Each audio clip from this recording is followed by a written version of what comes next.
City Council and the Successor Agency to the former Cotati Community Redevelopment Agency for 11/12/13. I'm liking this meeting tonight. This is the easiest date we've had to remember all year and probably likely will have all year. So that is a very good thing. So we've called this meeting to order. And I ask our Deputy City Clerk Taylor to take us through roll call, please. Councilmember Harvey. Here. Councilmember Moore. Here. Councilmember Skillman. Here. Vice Mayor DeLasso. Here. Mayor Landman. Present. Thank you for that. And now I'm going to ask you all to join me in the Pledge of Allegiance. I pledge allegiance to the flag of the United States of America and to the republic for which it stands, one nation, under God, indivisible, with liberty and justice for all.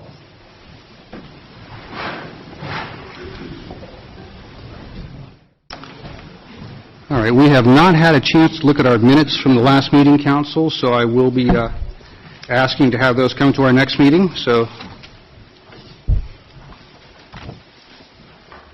moving to our next item, I'm going to turn again to our Deputy City Clerk and ask her to take us through the housekeeping items, please.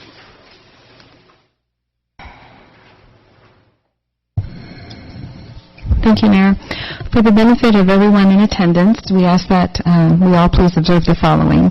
Silence electronic devices, including cell phones.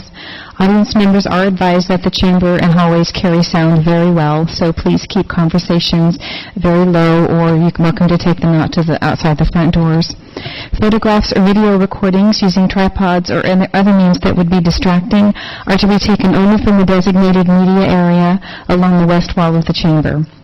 Members of the public wishing to address the council are asked to complete a separate speaker card for each item. Speaker cards are located on the table outside the entrance to the chamber. Place the completed speaker card in the designated tray located by the Deputy City Clerk. When their name is announced, speakers should come forward to the podium and direct their comments to the City Council. Thank you for that. And I will mention having a separate card is very helpful to me. If you give me a card like this that has numerous things on it, it's more hard for me to keep track, and I want to make sure I don't miss anybody when they want to speak. And with that, Mr. Barrett, you've indicated you want to speak on housekeeping items. Please. Yes, thank you, Mayor. Good evening, Council. I'm the former City Council member in Cotati for the benefit of the audience, and I want to thank the Mayor for recognizing me. I've been speaking on this item for almost a year now, and at the last meeting, you almost overlooked my hand, so I had to get up this time and make sure that you saw it. Without trying to sound like a broken record, I want to bring to your attention again that we have no housekeeping rules. We have no housekeeping policies whatsoever. This item was brought before the council almost a year ago. It's changed several times. However, it's illegitimate on its face. The council has never deliberated any policy regarding their conduct during these meetings. They've never deliberated the conduct of the audience. We've never had an open forum about this. We've never had a healthy discussion about this. The city staff or the city council has taken it upon themselves to go behind closed doors, out of public view, come up with these policies and housekeeping rules and all this gibberish here and impose them on the citizenry without any legitimacy, authority whatsoever. If you did meet in private regarding these rules, then you've also violated the Brown Act, which is a misdemeanor. So again, I implore you to do the right thing, put these on an agenda, like every other city in this county has, bring them before the public, have a healthy discussion, act like real civic leaders, do your job, vote on it if necessary, look at it from time to time, revisit it, amend it, see if it works or not, and then vote on it so that the people feel like this is something that you're actually doing something legitimate. And regarding the speaker cards, it should also be noted that the Brown Act clearly states that people should not have to fill out a speaker card because the state of California actually is very concerned about citizens being able to stay anonymous if they wish to stay so, be so anonymous. If it helps the mayor for a speaker card, as I've turned one in tonight as well, that's fine. But I think it's incumbent upon the mayor to remind the citizens and the community that they have every right to come up and address their city officials and their government without giving their name, without giving their address, and so forth. So, again, I would ask you to do the right thing, maybe even comment on this, as Mr. Moore did one night. At least he had the guts to say something about it, that they were courtesies, not housekeeping rules. But I would ask you to follow his lead and show the community the stuff that you're made of, that you actually care to do things the right way, and we can go forward from there. Thank you, Council. And thank you for your comments tonight. And I'm going to look around and see if I have anybody else who wishes to comment on housekeeping issues. Seeing none, I'm going to close public comment and bring it back. And next we have some announcements.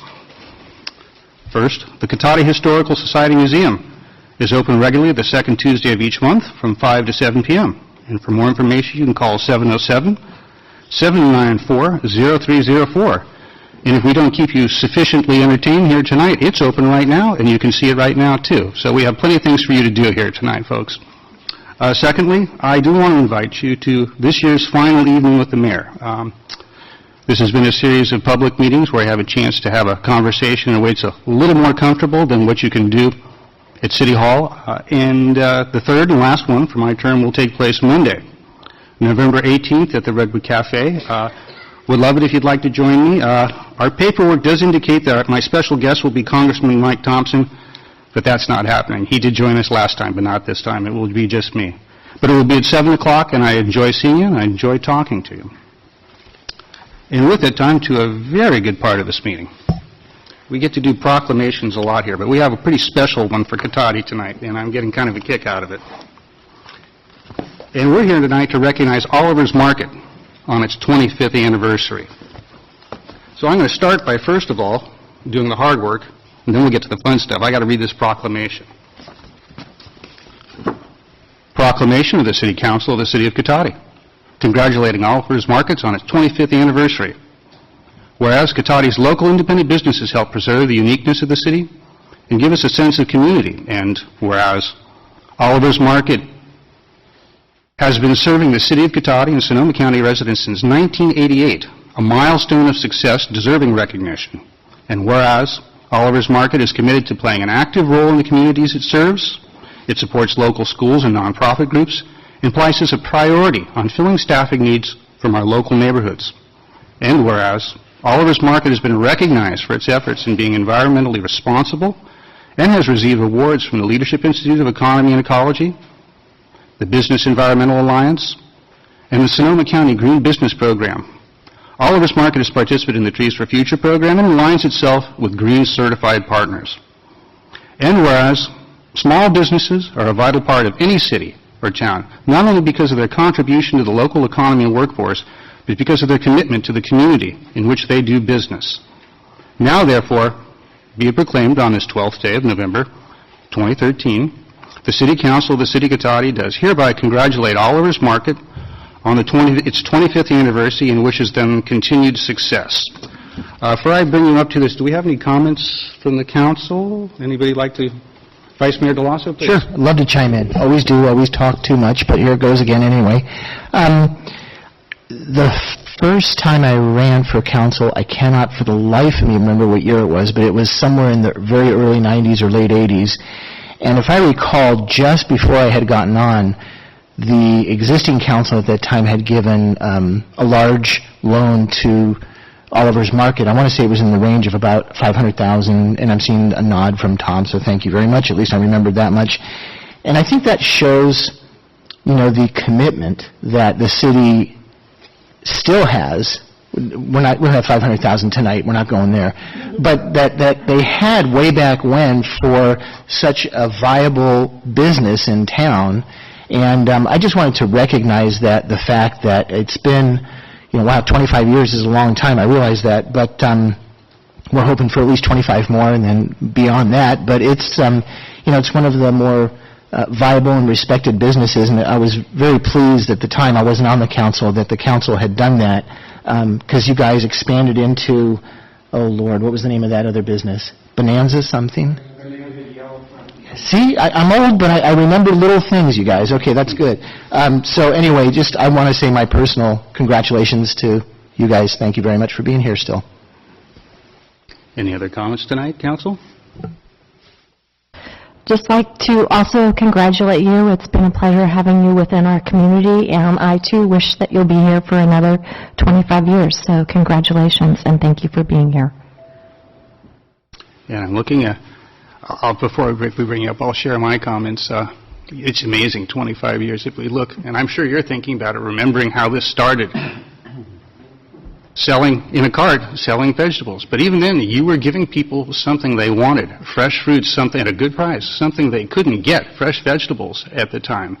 And I think we look, forgive me for this metaphor, I'm going to say from small oaks a mighty acorn grows. But you'll notice I kept it in kind of the healthy produce and kind of the produce type of thing, so that works for us.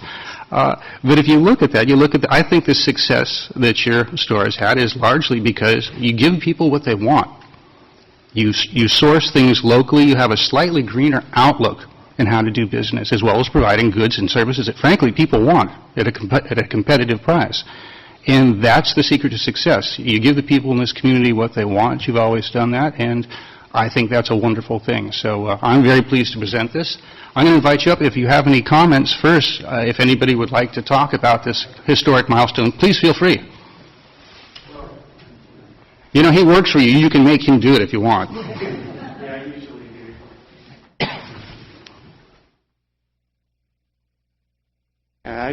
I'd just like to say that this has been a great community to work in. And, you know, it's a diverse community, and I've always enjoyed the Cotati store more than any. It's always closest to my heart, you know, because it's been my first store. We started out with 12 people in the store. I think now we have a couple hundred. We have 800. We have 800. Not at the store. Not at the store. Altogether is 800. So it's really changed a lot over the years. We're just doing a major remodel over there. Hopefully the landlord will do his part and make it nicer over there.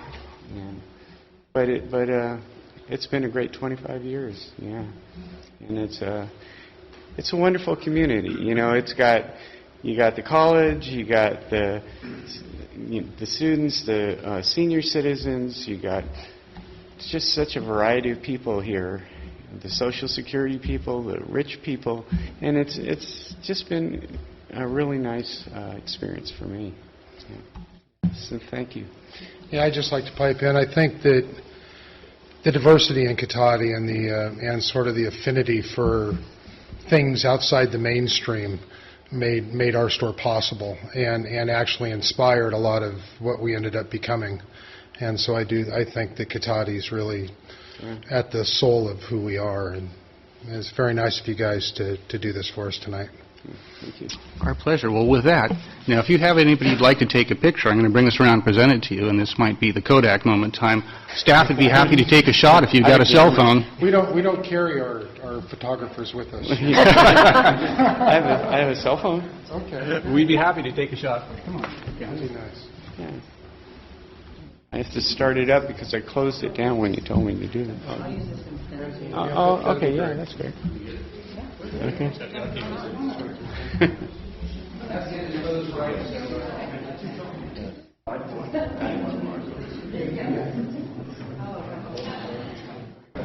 Scooch, come on. There you go. 1, 2, 3.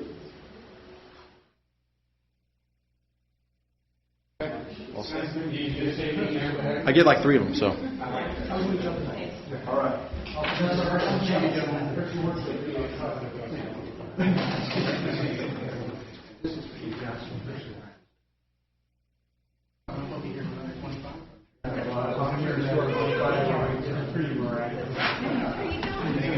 Good luck with the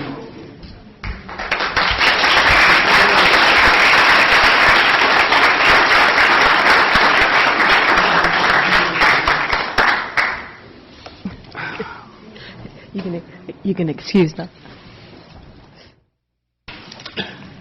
And since they've been working for 25 years for the community, they get a break and don't have to stay for the whole meeting. I think that's fair. So with that, let's see now. Before we move on, I'm going to open public comment on this because I do have in Mr. Barrich's card you would like to speak, so please approach. Thank you, Mayor. I just wanted to give my thanks to Oliver's as well for a job well done. And the fact that any business really can survive and thrive here in Cotati in spite of City Hall is really an accomplishment. So I'd like to give kudos to Oliver. Thank you.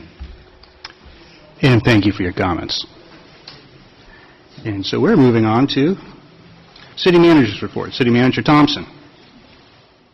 Good evening, Mayor Landman and City Council. I do have a few report items tonight.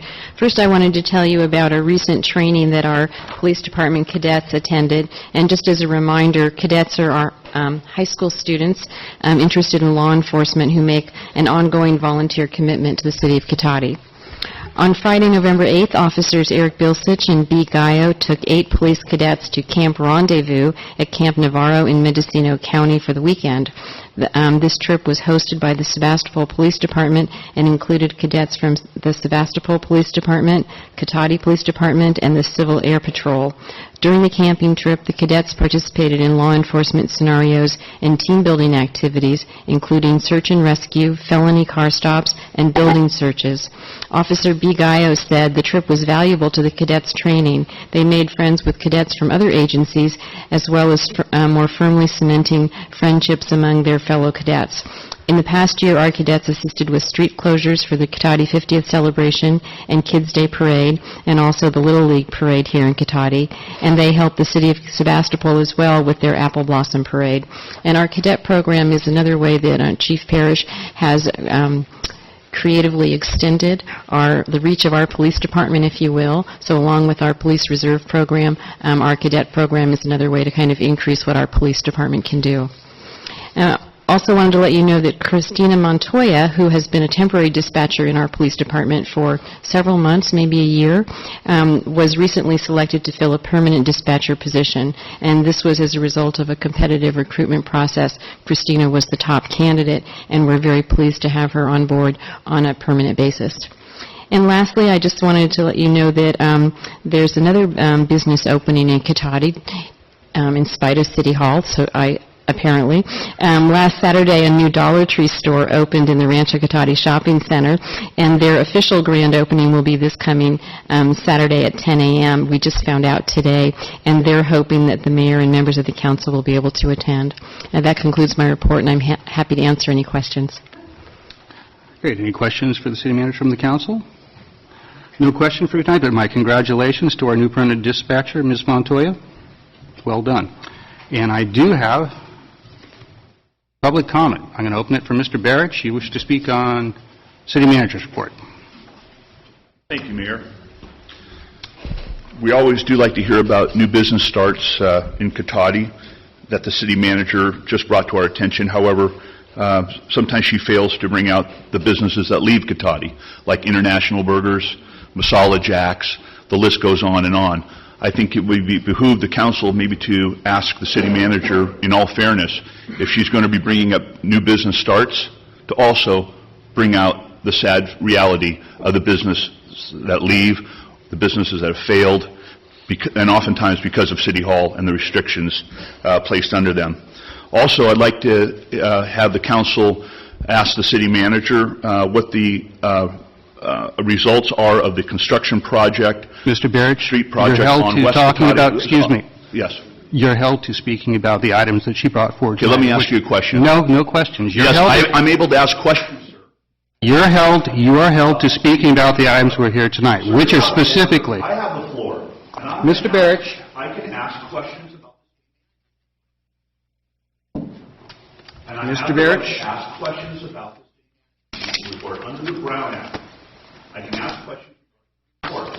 Mr. Barrett, you're over top, you're off topic. I'm going to state this right now. You're out of order under this agenda item. You can give your comments whatever you want in citizens' business in just a moment or so, but for now, please confine your remarks to the topic at hand, or I will ask you to stand down. Question about the city manager. Mr. Barrett, I've explained this order for proceeding with this meeting, and I've asked you to confine your remarks to this agenda item. Your refusal to do so is delaying this meeting for everybody, and you're disrupting the proceedings. I'm asking you again to refrain from disrupting the orderly conduct of the proceedings. If you continue to refuse to do so, I will ask you to leave the meeting.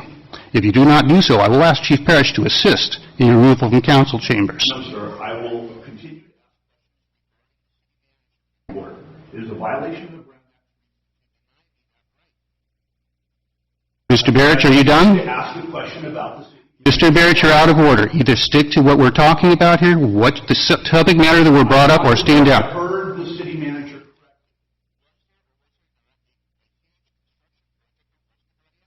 That was not... That's my question. Thank you. My question. You don't have to answer. And as always, thank you for your comments. All right. Do we have anybody else that would like to speak on city manager report tonight? Seeing none, we'll set this aside, and we're moving on. And now we're to approval of the final agenda. Do we have any changes to the agenda tonight, any additions? I know we will not be having a honorary mayor, but beyond that, okay, we're good to go. Did you want to remove the Congressman Mike Thompson reference in your last meeting? Yeah, we'll probably should strike that from the record. I wouldn't want anyone to think they're going to see him and then show up and wind up and not have him. That would be rather disappointing. And now we are at the time where you can speak in any subject that doesn't have to relate what we have, and that is citizen business. But first, I want to read this to you. Any member of the public wishing to speak to the council on any items listed on the consent calendar or any matters not listed on the agenda that are within the subject matter jurisdiction of the council may do so at this time. Pursuant to the Brown Act, the council is not allowed to consider issues or take action on any item not listed on the agenda during this period. Comments of any member of the public are normally restricted to a total of 3 minutes in length per person for matters not on the agenda, and a total of 3 minutes per person in length for items on the consent calendar. So with that, I'm going to open to public comment. I have one card tonight. Mr. Barrett.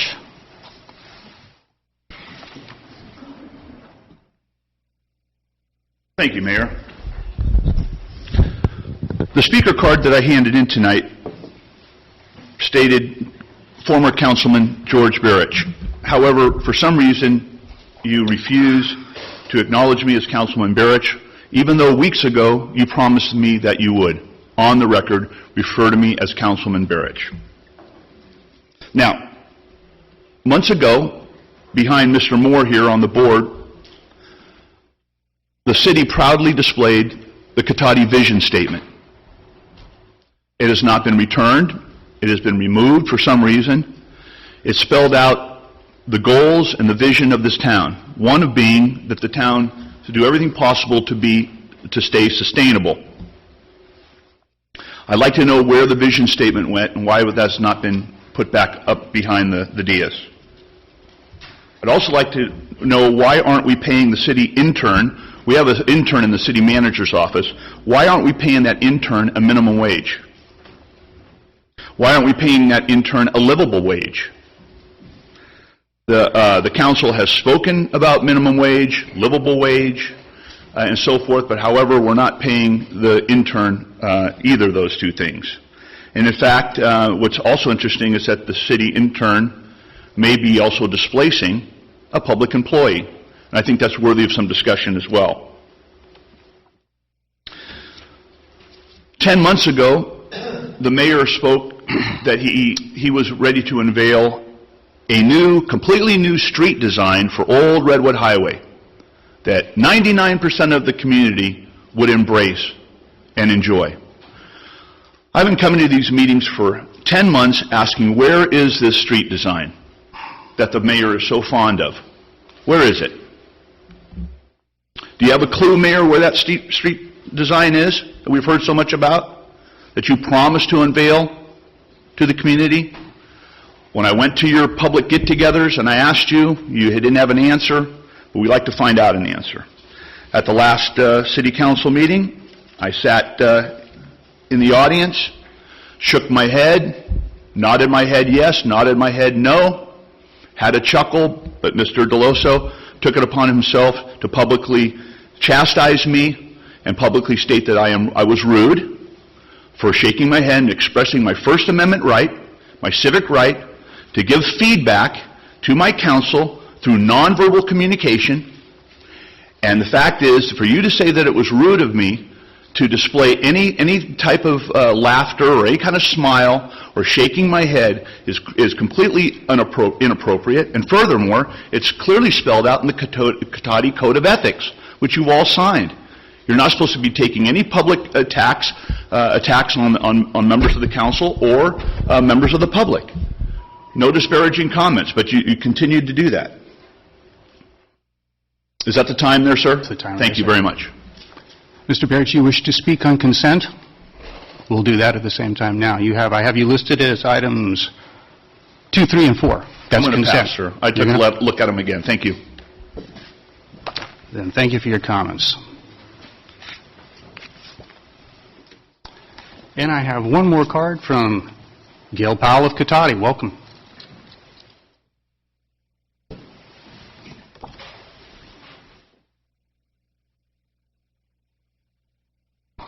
Hello, Gail Cotati.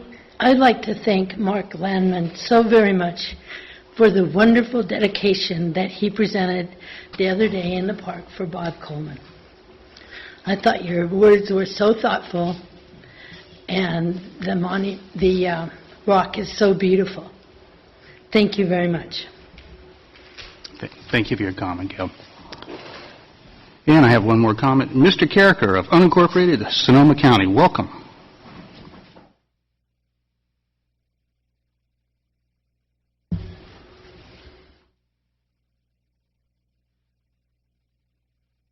Morris Hauser, Stanley Olson, Lloyd Draper, Oliver Chadwick, Frank Dolensek, Alfred Folletti, John Groom, Annette Lombardi, Jeffrey Dunham, Stephen Laughlin, Harry Fazio, William Payne, Alan Stansberry, Robert Davis, Eva Rourke, Tamara Davis, Catherine Roberts, Arch Stewart, Linda Shorey, Bill Miller, Sandra Ells, Richard Cullinan Jr., Harold Berkmeyer, John Deloso, Jeff Fox, Janet Orchard, Janet Kerfers, Pat Gilardi, Lisa Moore, John Gardino, Susan Harvey.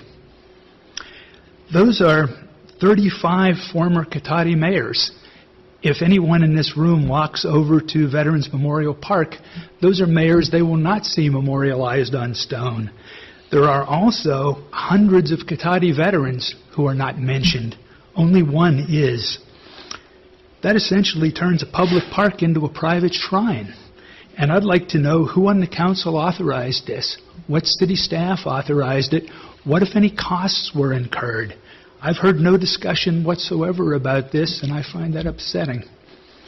I know you won't answer those questions, so I do have a public records request that asks all those questions. On another subject, Cotati Citizens for Open Market Competition. The hearing date is set for December 11. Legal time is being spent in preparation for this case. Staff time, I'm sure, is being spent. And on behalf of the citizens, I'd like to know how much time and how much money the city is spending trying to defend the city manager's undefensible actions. Those are my questions. Here are my requests. Thank you. And thank you for your comments tonight. And before I close public comment, I'm going to look around one more time, see if I have anybody else who wishes to speak. Going once, seeing none, then I'm going to close public comment, bring it back to the council. Any directions for future agenda items from the council? No? I want to thank the public for the very nice comment on our community gathering the other day. That's appreciated. And speak just for a moment about, share some of the thoughts we had that night, is what makes a memorial for people? Why do we do that? Because it is true, there are hundreds of people, few are memorialized. And I think we find it's usually people who have done something that people respond to, they care about, there's gratitude, there's support. Now, we have hundreds of accordion players in this region. As a matter of fact, there's one week in a year where we have thousands of them around. I have a friend at the gym, it turns out, who plays accordion. Not one of them have a statue or a memorial or a shrine in our park, but one does, Jim Baggio. And that's because he was someone who made a difference in this community. People recognize that, and In much of the same case that happened for Mayor Robert Coleman, it was more of a spontaneous groundswelling of support. The community decided they did not want to forget this person. They wanted something to stay in this town. And this is why these things happen. And it strikes me that's a good thing. So with it, that's my comments on that. You're welcome to file, of course, any public acts request that you wish to. And if you have any dissatisfaction with your answers, of course, you could go to the elected officials that would be you should talk to, which would be the Board of Supervisors, since you do live outside city limits. And failing that, of course, you're welcome to talk to the district attorney on this matter. So with it, thank you very much for allowing me the time to just briefly mention that. So we have no direction in future agenda items. We're moving on to consent calendar. Do we have anybody who wants to pull anything on consent? No? Then I'm looking for a motion. Move to approve items I lost the track. 2, 3, 4. Nice. I have a motion by Vice Mayor DeLasso, Second? second by Councilmember Harvey. All in favor, say aye. Aye. Opposed? Abstention is none. Consent calendar passes. Thank you. So now we are to a public hearing. This is item number 5 in the agenda, with a long title, which I will read. It's a little unwieldy. Ordinances. 1, adopting amendments to the state buildings and fire codes, amending municipal fire code sections 14.04, uniform codes, and 2, 14.34, excavation, grading, and fills, and 3, adding Chapter 14.07, safety assessment placards. And I believe we're going to have a presentation by our building official, Mr. Glenn Shainblatt. Thank Welcome. you, Mayor, Council. Every 3 years, we seem to be here. The state is on a 3-year program to update the codes as we are nationally. We were fortunate this year. The state didn't amend the model codes very much, which made our job significantly easier. We have worked since May of this year with building official groups, AIA, architects, fire marshals. We've been meeting on what we started the last code cycle was consistency in our codes. So what you'll see here tonight when we have letters of support from North Coast Builders Exchange and Redwood Empire chapter of code officials supporting our positions on some of these is that consistent code amendments throughout Sonoma County, especially on the fire side. We've got all of the city jurisdictions adopted pretty much the same code language that you'll find in our amendments. So that took us a while. We were down to the wire getting some of that language together, but really proud of the efforts we put into that. And so Rancho Adobe's here tonight if you have any questions on our sprinkler ordinance that we amended. I can answer any other questions. Our engineering director's here if you have any questions about grading, excavation, and erosion control measures. It was easy this year as opposed to last time because there was so few amendments by the state. So this is clearly an example of the state for once giving us a break. I'm glad to hear that. No, I think they just got behind the curve a little bit. I think we'll take it however we can get it, so that's good. And the really disappointing part was, it's okay because we're still ahead by 10% on our energy compliance package, but the state really lagged on that. And they're moving forward towards, by 2020, zero energy homes, but they moved a little too quick this year and they didn't really have the energy component caught up. They still don't. So we're going to have to come back and take a look at that when the state gets all of the energy packages together. Last time we did this, we partnered with Sonoma County and did overall study of the county-wide for energy compliance, and we're not there yet. So when we get there, all the jurisdictions will get together. But for right now, we want to adopt the Cal Green standards with Tier 1, but we're going to drop the energy component. I can tell you that it's worked really successfully for us the last 3 years. We've made some major improvements. On the fire sprinklers, we sprinkled with a lot of construction projects. So we're getting there. But really disappointing with the energy package from the state. We're really looking forward to moving forward with that. But we'll just have to come back when they finally get the energy audits done. All right, well, I'm going to bring it back to the council, see if we have any questions for staff from council. Council? No, the only question I had was, I guess the state was behind the curve because they hadn't done the cost analysis. Is that right? Yeah. And they were late getting their computer modeling programs together also, and I think they've got there. I think in late September, they've finally pretty much got it together. And the other part of it is it came through so late that the vendors and consultants are still scrambling trying to figure this out. So we thought we'd ease on in the first part of 2014 and take a slower approach and see where we come out with it. All right, and just very quickly, I just want to reaffirm, we focused a lot on the energy standards portion of this. On the portion in terms of, for the fire district, I understand there's satisfaction with the fire chief, and our representatives tonight are happy with this direction, that the changes that are being made in terms of sprinklers and construction is a good one that works for fire service and also works for construction.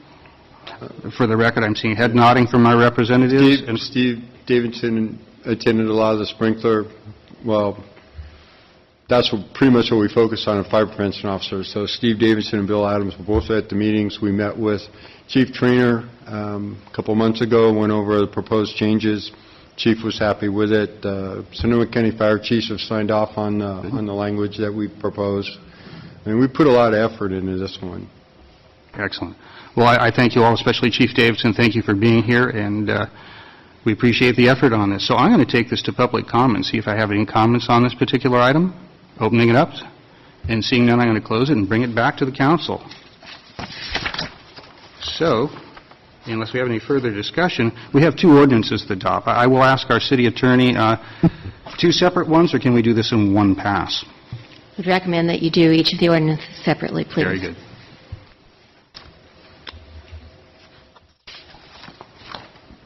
Were you waiting for someone? Okay. I would be didn't know looking if that for was- whoever would be brave enough Just wanna to jump clear out your and take throat. a swing at one of these ordinances. Sure. So I move to adopt by reference the state building and fire codes with local amendments to Cotati Municipal Code Sections 14.04 Uniform Codes and 14.34 Excavation, Grading, and Fills with an effective date of January 1, 2014 in accordance with state law. Okay. Motion by Vice Mayor DeLosso. Do I have a second? Second. Second by Councilmember Harvey. All in favor, please say aye. Aye. Aye. Opposed? Abstentions? None. And we have one more to do. I would move to adopt an ordinance to amend the Cotati Municipal Code to add new Chapter 14.07, Safety Assessment Placards. Motion by Councilmember Skillman. Do I have a second tonight? Second that, too. Councilmember Harvey doing those seconds. Thank you. Yes, sir. Okay. All in favor, please say aye. Aye. Aye. Opposed? Seeing none. Both carry. Thanks again for your time, for being here to do that, and thanks for all your work in this. I'm sure it's a good improvement. We'll look forward to seeing you come back when the state's ready to take a look at the energy issue. Thank you. Thank Thank you. If the state's record on software, that could be a while. We shall see. Pardon me, Mr. Mayor, if I Yes. may. I believe there are 3 ordinances on this item. There are 2 Well, that's building right. and There are fire 2 that are code- ganged, and then a separate third one. Right, and then... So we need to amend our first one or break out a second one I separately. think we're missing the middle ordinance, which is the... Thank you for checking Okay. that. I should have Yeah. seen that. So this would be, what do we got here? The 14.34 excavation would be a separate one. Yeah. So do you want a whole new reading of a motion, or can I amend that motion and we take another vote on that? You can amend it. It's fine. So I'd like to amend the motion that I made previous to separate out and to break it after uniform codes, and as the second motion would be, yeah. 14.34 excavation, grading, and fills with an effective date of January 1, 2014 in accordance with state law. Is So that for our- clear enough? For our first second, I'm looking for an okay with that amendment. And I would amend my second to include that. Okay, and I need one more second for the last motion. This gets confusing. Do I have another last second? Yes. I think we're in business, so Vote on them? time for a vote. All in favor, please say aye. Aye. Aye. Opposed? Abstentions? None. Thank you for your help. And let's see, we are to Item number 6, this is the first item on our regular agenda. And this is regarding a recommendation for Sonoma County Waste Management Agency, a second amendment to the Joint Powers Agreement and an indemnity agreement. And I believe we're going to have a presentation by our Assistant City Manager, Micah Hinkle. Mr. Hinkle? Well, it'll be presentation light, so just a quick little overview. And then we also have Henry Mikas, the Executive Director of Sonoma County Waste Management Agency, who can answer any specific questions that council may have. But with that, City of Cotati, since 1992, has been part of the Joint Powers Agency, who was formed really to look at 4 core issues: wood waste, yard waste, household hazardous materials, and then public education. This second amendment basically allows the agency's ability to enact an ordinance and create framework to allow members to opt out of agency non-core programs. Mr. Mikas can actually explain a little bit more about the non-core and core programs, but in general, this is really in response to the agency's recent action for implementation of a countywide single-use carry-out bag ordinance. The second part of this amendment, or the second part of this item, is an indemnity agreement in respects to potential litigations associated with it. So with that, I'm going to turn it over to Mr. Mikas if there be any specific questions. I'll go from there. Welcome, Mr. Mikas. Welcome back. They say the third time's a charm. I sure hope so, sir. Is this on? You're on. Okay. In short, as this process unfolded with our multiple visits to you and the other members of our agency, there were questions raised by the legal community about how specific our agency agreement language was about enacting an ordinance. So to make it absolutely foolproof, our board asked that we amend our language. That's the first thing that we're here to see. It specifically says we can do ordinances. The second item is that as our mechanics stand now, a bag ban an ordinance would be a new program. It would require unanimous vote. And some of our members have concerns about their jurisdictional sovereignty with a regional ordinance. So the delicate art of compromise has dictated that we suggest that we can have an amendment to our agreement that allows jurisdictions to opt out of our programs. There was considerable discussion with our board last time about what that really meant, so the initial draft of that amendment was changed to limit that simply to non-core programs so that if somebody opted out, it couldn't damage the basic functions of the agency or the finances, specifically aimed towards an ordinance. I do have to say that the one member that was concerned about their sovereignty has promised us that they recognize that in this bag ordinance, a huge thing from the community has been consistency throughout the region, so they've assured us that they do not want to enact a totally separate ordinance. They just want to maintain their sovereignty within their borders. So they've promised us that they will enact the same ordinance that we wish to do for the others. And what this is going to allow us to do is pass an ordinance without necessarily having to have everybody participate. It's an advantage, therefore, I think, to our smaller cities like you who've told us they're interested in a bag ban ordinance, but to do it on their own would be expensive and an expenditure of resources they don't have. So we look at this as a positive step. So with that, if you have any questions for me, I'll be glad to answer them as best I can. Well, thank you for that. Do we have any questions from the council for Mr. Mikas before I open this to public comment? Looking at the council, seeing none. Thank you very much. I'm going to open this to public comment. Mr. Mayor, I do have a question, please. if I may. When you say that there's a municipal entity that is promising Yes. that they will enact a bag ordinance, it's just their word? Yes, sir. That's their promise? Yeah. So if for some reason they find that they don't particularly like that or it changes their dynamic, they're not mandated that they have to? That's correct. And this would be our biggest city to the north? Yes, sir. Thank you. Let's try not to name names to be... I didn't. It's okay. I'm hoping this isn't Cloverdale. No. Do we have any other questions for staff? No, very good. I'm going to open this up to the public real quickly. Thank you. Thank you again for being here. So I'm going to open public comment, see if I have any questions, comments on this issue. Mr. Mr. Mayor, members of the City Council, my name is Stephen Fullerell. I'm a resident of Santa Rosa, and we'll make damn sure the city follows through with their assurance about the bag ordinance. Thank you. Very good. Well, thank you for that comment. And if you can hold the two, we're going to be very impressed. That's a good thing. They say bring it back to the council. Yeah, I agree. I think I'm going to congratulate both Mr. Mikus of the agency, but also the chair, our own Susan Harvey, for a difficult year, but doing the work it has to be done and working with people, as you put it, the delicate art of diplomacy to make good things happen. And we've shown sometimes this year, as a county, if we can set aside some of our concerns and actually work together, we do get ahead. So I'm hopeful this is going to work well. So I'm going to bring it back to council, and I'm sure Councilmember Harvey has a lot to share with us in this. I think others are here for other reasons, but I do want to thank Henry and the staff for helping us through this. This has been extremely painful process, and yes, it's true, it was really a compromise, and sometimes you kind of have to take some steps backwards to make some steps forward. And as Henry pointed out, it's very important for a lot of the cities to make this happen, and sometimes you don't always get exactly what you want, but I think that generally speaking, this will help us move forward. And I will tell you that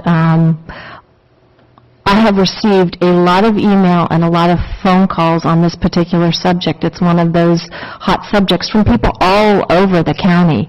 So it's really important to a lot of our constituents. It's also very important to a lot of our businesses. I can't believe the amount of business support that has been out there. I was contacted more than once from the Grocers Association. They really are key to us implementing this in a consistent manner, and that has run true for both businesses as well as consumers. They want to know that there's consistency there. So when I walk across the street, in particular, you talk about our city to the north, which in some instances you're in county, in some instances you're in city, and people want to be sure that when they walk across the street that they know what the rules are, that they don't have to worry about what street they're on to do those rules. So I view this as not exactly what I would have wanted, but it's a step forward, and it keeps everybody at the table, and I think that that's what we have to really look at, the bigger picture, and sometimes you have to give a little to get a little. Any other comments from council? Looking. With that, then, we're to adopting a resolution approving this, and I'd be looking for a motion.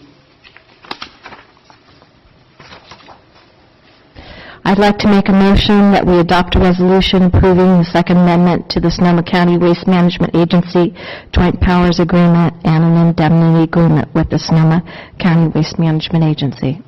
Second. Motion made rather appropriately by Councilmember Harvey and a second by Councilmember Skillman. All in favor, please say yes. Aye. Yes. Aye. Excuse me. And all in favor? All Take a breath. disapprove? Okay, any abstentions? Seeing none, motion passes unanimously. And indeed, the third time is a charm. Thank you. All right, we are to item 7, and I believe this is what we have a fair amount of people in the audience here for, and it is 10 minutes to 8, so we're in a good time frame. This is not bad, folks. Thank you for your patience. This is item, as I mentioned, item number 7, and it is recommended that the City Council consider fluoridation of the Sonoma County Water Agency's water system and potentially authorize a letter summarizing the City Council's position, comments, questions on the fluoridation proposal that may come before the Sonoma County Board of Supervisors at a future date. And I believe our city engineer, our Director of Public Works, Damien Obidge, can introduce this for us. Good evening, Mayor, members of the council. So in the staff report tonight, as I won't go through it in detail, but the basic outline of the staff report is a little bit of history on fluoridation of public water systems in the United States, as well as the state law passed in 1995 requiring fluoridation of systems with 10,000 or more service connections. And also there's a discussion about the optimal fluoride concentration for prevention of dental decay, as well as the new U.S. HHS guidelines for fluoridation levels. And then finally, there's a brief discussion about the established regulatory limits for fluoride in drinking water, both the U.S. EPA limits as well as the state limits, because the U.S. EPA has delegated that to the state EPA, basically, and in this case, it's the arm of Department of Health Services that establishes that. And then there is also attached a letter from the TAC in response to a draft MWH report that was commissioned by the Sonoma County Health Department. And that letter from the TAC is attached to the staff report. And we also have a list of references regarding fluoridation attached to the staff report as well. And we also have representatives that tonight will present both the pro and con sides of fluoridation of public water systems. And if there are any questions on the tax letter to the Sonoma County Health Department, we also have Krista Gabriel, who is the chair of the TAC to the Sonoma County Water Agency, who can address any questions on the letter.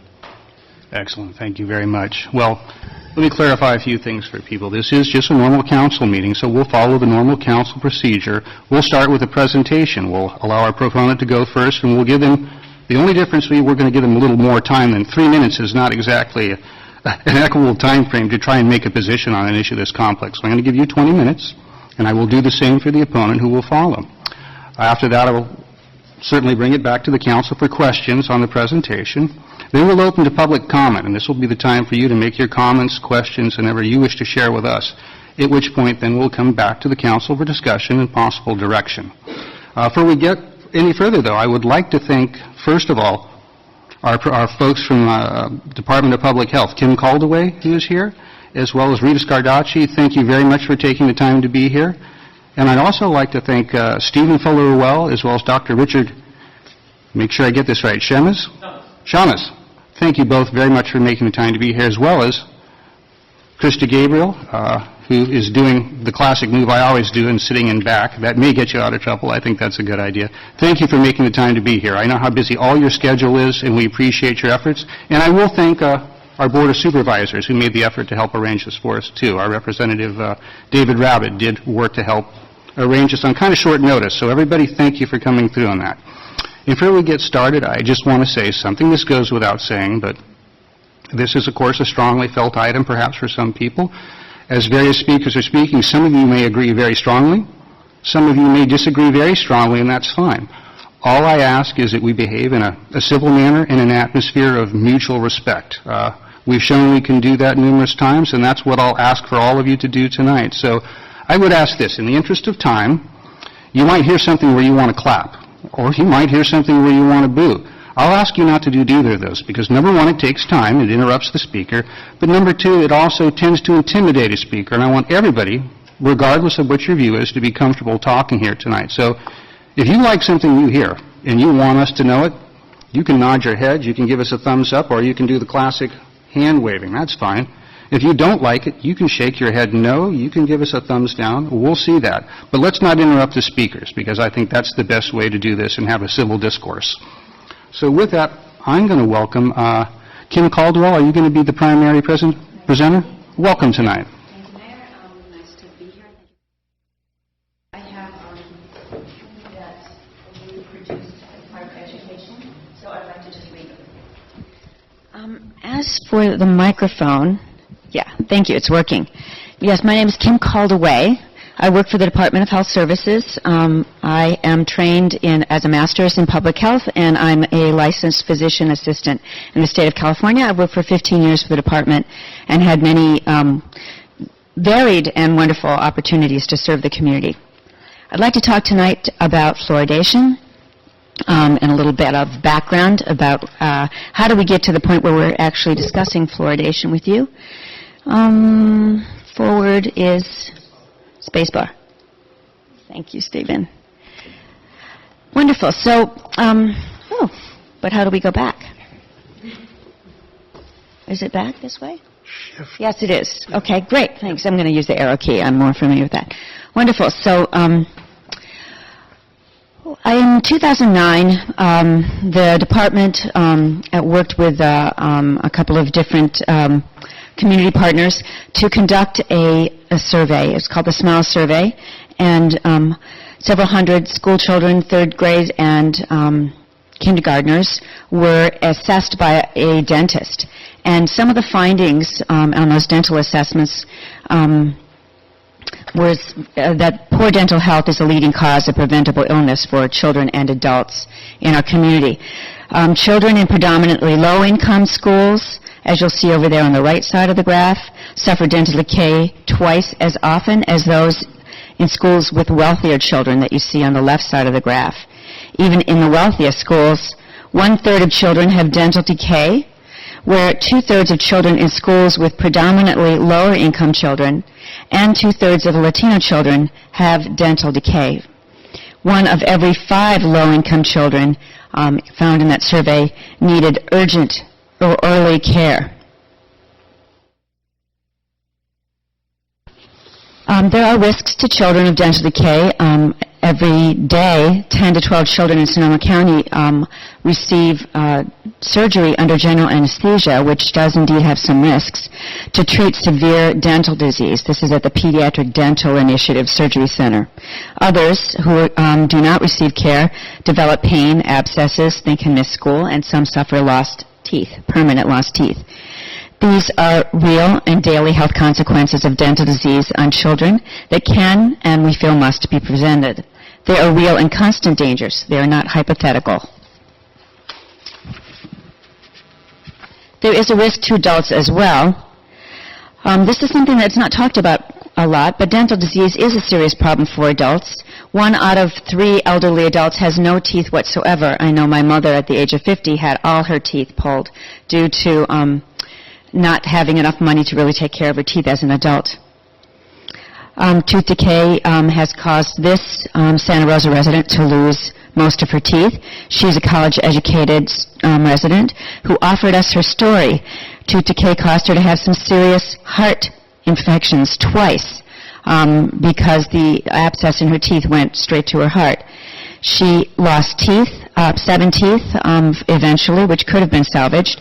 After going to various hospitals and clinics in Santa Rosa to be treated for her heart condition, but was unable to receive dental care, she finally went to an indigent farm workers clinic, and she obtained antibiotics and had extractions. She was unable to have treatment. One of the key findings from that Sonoma survey and other work that the Oral Health Task Force and many others in Sonoma County have been exploring are basically that we're calling them the 5 pillars for improving dental health. Of course, education is fundamental. Educating people about hygiene and dietary habits is the key, the dental hygiene. Things like decreasing sugary drinks, brushing teeth after meals, and so on, using floss. This is absolutely important, and reducing sugary drinks is something that the Department of Health Services is working on as a goal for our Community Transformation Grant. Access to dental care and expanding that access has been a focus of work for the Oral Health Task Force. To date, we have St. Joseph Health, Alliance Medical Center, Santa Rosa Community Health Centers, Sonoma Valley Community Health Center, Kaiser, and the Pediatric Dental Initiative, who have to date all created or expanded their services. But major deficits continue, and especially there was a long period of time when adults could not use their Medi-Cal benefits to cover dental care. Dental sealants are wonderful. They are a thin coating on molars, permanent teeth, the biting surfaces of permanent teeth, and these are being promoted by the Oral Health Task Force and the Community Action Partnership, the Santa Rosa Junior College, and others, certainly private dentists. But only about 20% of children in Sonoma County had received sealants during our 2009 survey. Hopefully that has increased somewhat. Fluoride varnishes are varnishes, it's like a kind of sticky fluoride that's painted on the surfaces of teeth. and those last for a few months, protecting the teeth from decay for that period of time. They're being used and expanded in our WIC programs in some schools and certainly by many dentists. In fact, well, we'll talk about that a little bit later. And then lastly, you'll see water fluoridation. And water fluoridation is in place in Sonoma County only in the city of Healdsburg. Also Fitch Mountain and Two Rock Coast Guard centers. A finding of the 2009 report is that while all these four previous pillars are needed and they're being implemented, community for water fluoridation is the most effective prevention. It's the least costly, has the broadest reach, and yet is the least implemented in our county. The draft Sonoma County Fluoridation Assessment Report findings, let's talk about that a little bit. So you'll remember perhaps that in February of 2013, the Department of Health Services reported to the Board of Supervisors on oral health in Sonoma County, taking into account the SMILE survey.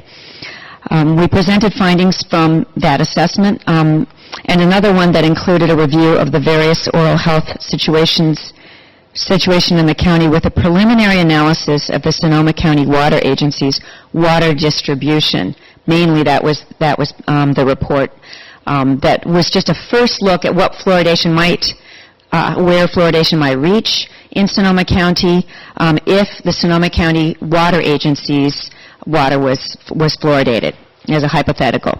A major finding from the report is that oral health requires a multifaceted approach and that we need to strengthen all the 5 pillars that we just discussed for improving oral health. As a community, we know how and have begun to act, but great gaps still persist. Education, dental access, sealants, and fluoride varnishes are critical but do not reach all the residents and have limited duration and effectiveness. And they require almost all of them require a one-on-one intervention. The difference with fluoride is that it reaches all teeth, every surface of every tooth, every day. So let's just talk a little bit about expanding services. What has been done to expand the services, recognizing how important that is. So there are dental clinics at community health centers. St. Joseph's has a mobile dental clinic that is traveling about now. It just reopened in October. Santa Rosa Junior College has cleaning and x-ray clinics, very low cost every month. There are dental days for children at the WIC offices. All the WIC offices in the county. There's perinatal dental care, so pregnant women are able to come in and receive assessments, referrals for treatment, cleaning, and sealants on their molars at WIC offices. And there's been increasing enrollment. The Department of Health Services has partnered with many other agencies to increase the number of certified enrollers to help individuals either access Medi-Cal or other health insurance with the Affordable Care Act.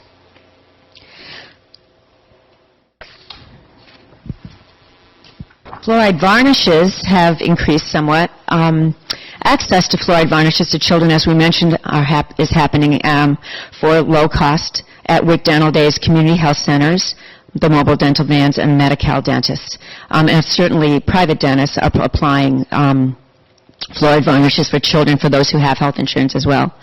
Access to sealants for molars for children are all of the above, plus the Department of Health Services and the Community Action Partnership just launched a school-based sealant program just a few weeks ago, and we're hoping to get between 4 and 5 schools, reaching hundreds of children by placing sealants on their permanent teeth.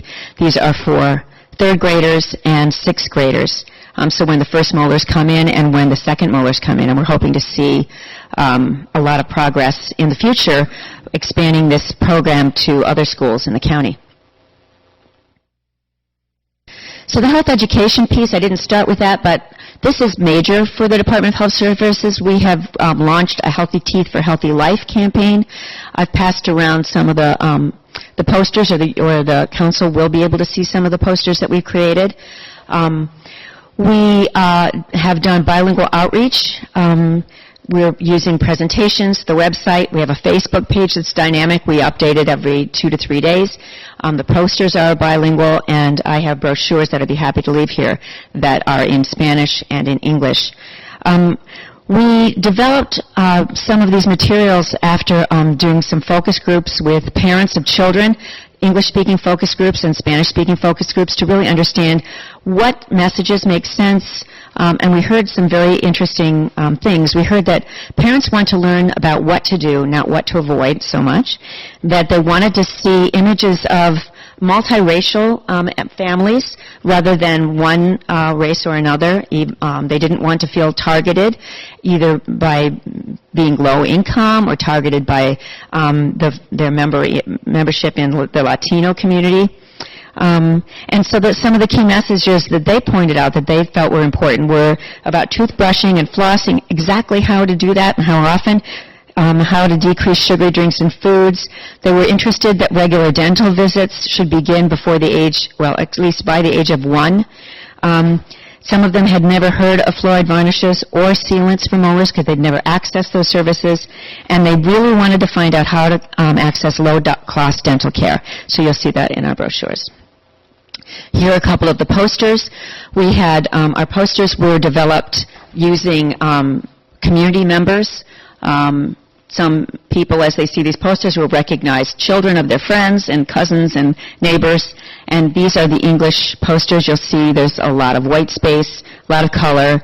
They're usually mostly positive messages with just a few things like avoid sugary drinks like sodas.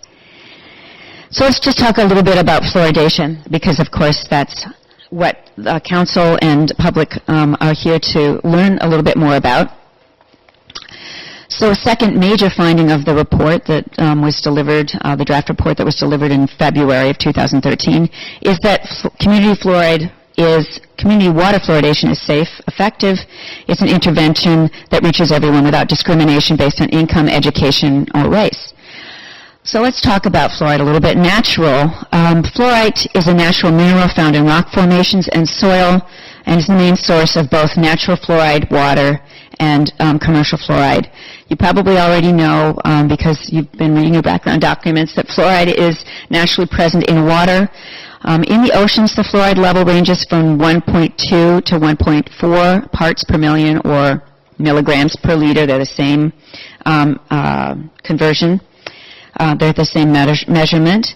And what is being recommended, as you also heard, is fluoridation to a standard concentration of 0.7, so half of what's in oceans. Sonoma County fluoride naturally is present at different levels. In Rohnert Park, it's 0.05, so quite low. In Sonoma, it's a little higher at 0.37. So remember that community water fluoridation standardizes the concentration of water for all communities that would be served by the Sonoma County Water Agency. That's what's under consideration at the moment. Is it effective? It has been found to reduce tooth decay by 30 to 50% in children and 20 to 30% in adults. We'll talk about those studies in just a second. Many peer-reviewed, well-designed studies have been extensively evaluated by our staff, our team, and certainly many other scientists. We believe that fluoridation can reduce, by reducing decay, can reduce some of the consequences of serious decay, such as lost school and work days, pain and suffering, and certainly alleviates a preventable cost to society and to individuals, economic cost. Fluoride now let's talk about the safety here for a second. Hundreds of studies have been conducted on the safety of fluoride for humans, animals, and the environment at the level needed to prevent decay. No harm has been demonstrated. That's the 1.0 milligrams per liter that is currently being used in community water fluoridation around the country. Let's just mention fluorosis here for a second. Fluorosis is modeling of the teeth. I actually think I might have fluorosis on one of my teeth. I'd be happy to show it to you.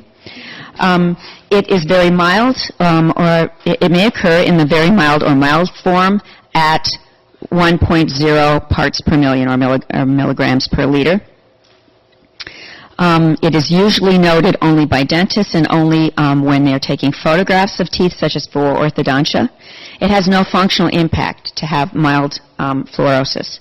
I can tell you that the tooth that has the most modeling on it in my mouth has no cavities.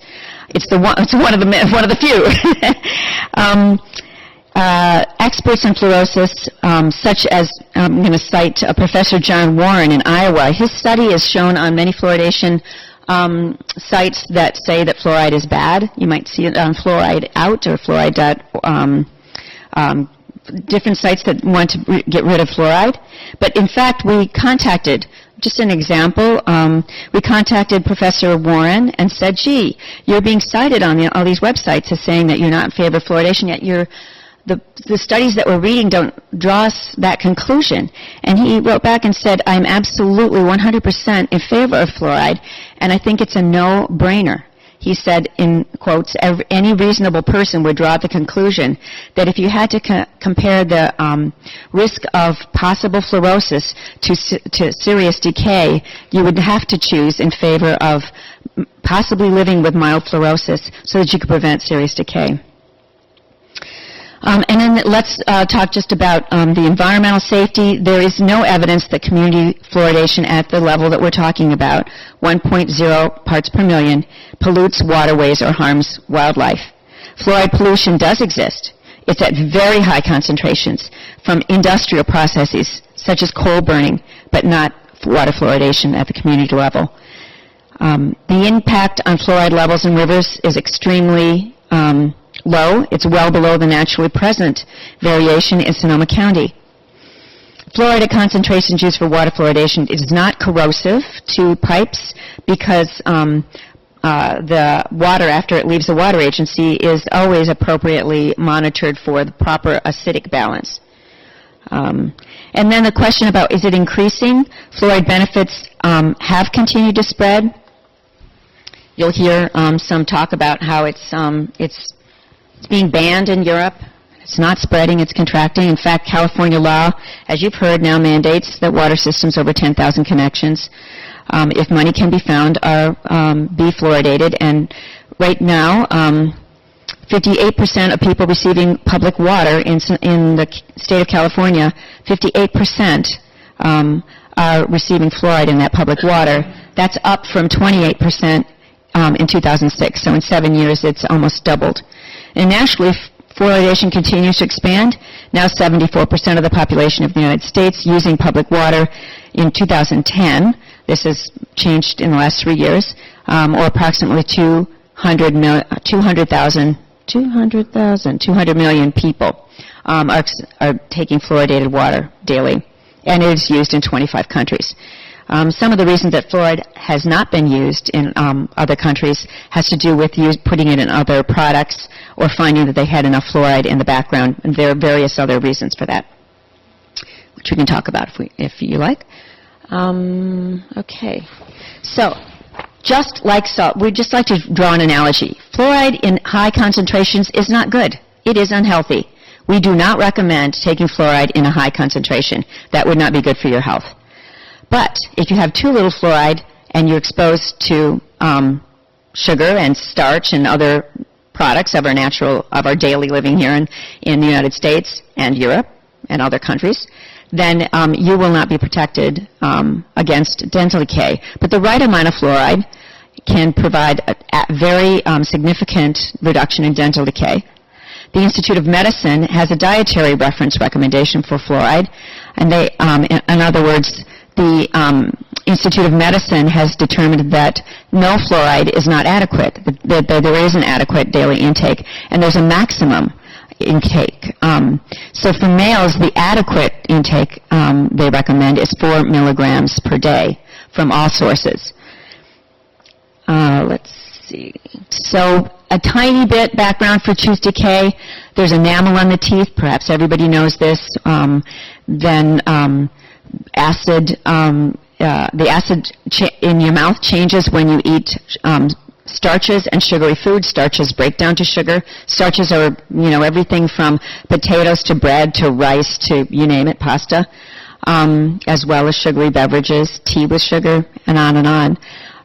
And the pH changes so that the mouth is more acidic, and the plaque and bacteria in the mouth can damage the enamel and kind of wear it down. And you'll see enamel decay over there on the right. This is insignificant when it comes to discussion of fluoride and dental sealants in particular. just very brief. Community water fluoridation works in two ways. Here's a child drinking water. It enters the system and protects the tooth as it's inside the jawline and before it even erupts. It's made stronger because the fluoride combines with calcium and phosphate in the bone, in the tooth.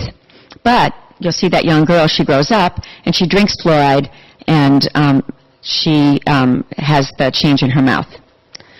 Here's some studies about fluoridation's effectiveness. I think there's one about sealants. If you have sealants, sometimes we're asked, why would you use fluoridation if you have sealants in the community? In this study, when a sealant was on one pair of molars but not on the other, and children were in a fluoridated community, they noticed that in the molars of the teeth that were not fluoridated, they had that did not have sealants, they had 35% decrease, and when they added fluoride, it was an 83.4% decrease in cavities. Okay, that's it. Thank you. If you need a second to wrap up, I'd be happy to give you a minute or so. Oh, that would be great. Yeah. Okay. If you could just make it quick so we I stay sure on will. budget, I'd appreciate it. Thank you very much. I very much appreciate that, Mayor. So, money, here's some myths, which you will hear about. I just want to briefly show you the medical consensus, support in Sonoma County, specifically Cotati. If Sonoma Water Agency were fluoridated, 77% of every glass of water that came out of the tap in Cotati would have complete fluoridation, or fluoridation up to the 0.7 milligram per liter level. This is the most important slide, perhaps. Fluoridation reduces disparities in oral health and thereby increases social justice. And as for autonomy, yes, like mandatory seat belts and iodine and salt, we do have a reduction in choice. But many communities in the United States have judged that the social benefit of fluoride is worth the small decrease in personal choice or autonomy. Here's a timeline. We're really not talking about going back to the supervisors until mid-2014. We've got some assessments to do, and that's the end. And thank you very much. Excellent, thank Certainly you. I'm sure we'll appreciate have your some time and questions attention. for you, but I think we'll wait till we have a chance for both our presenters to do, and then we'll probably have a whole bunch of questions. So I'm going to give our next presenter a chance to get organized, and then we'll get started with that.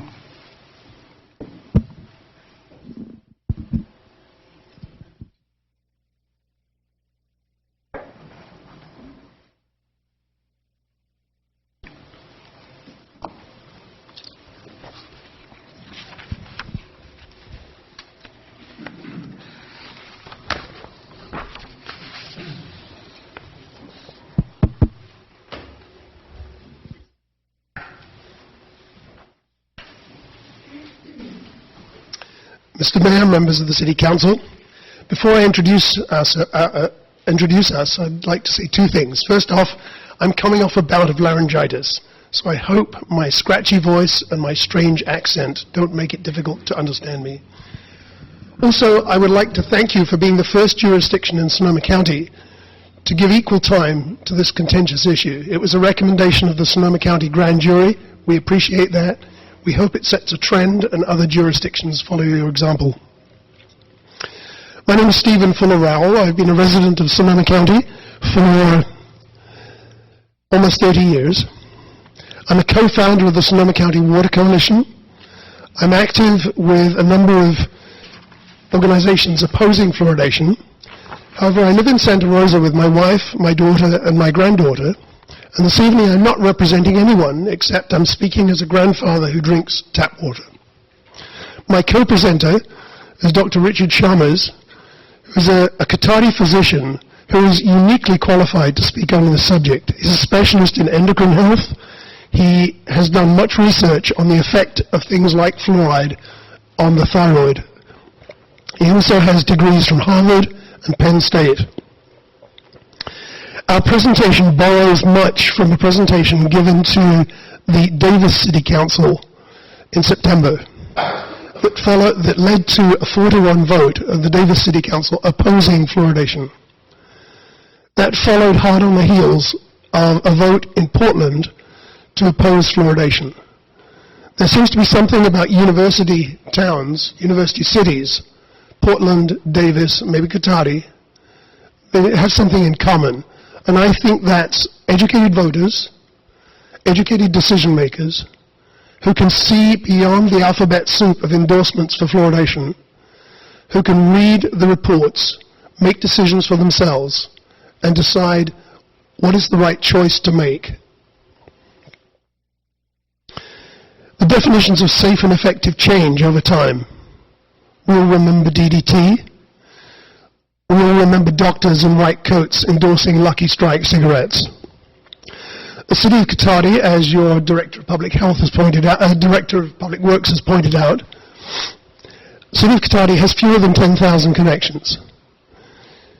You're not bound by the state mandate. You can make your own decision for the City of Cotati. You have a choice. We would ask you to communicate to the Board of Supervisors and the Board of Directors of the Sonoma County Water Agency, who are one and the same, and to the WAC, that you agree with the TAC that an amendment to the restructured agreement would be needed before the county can be fluoridated, and that that amendment needs to be unanimous, and that you will eventually vote no on such an amendment.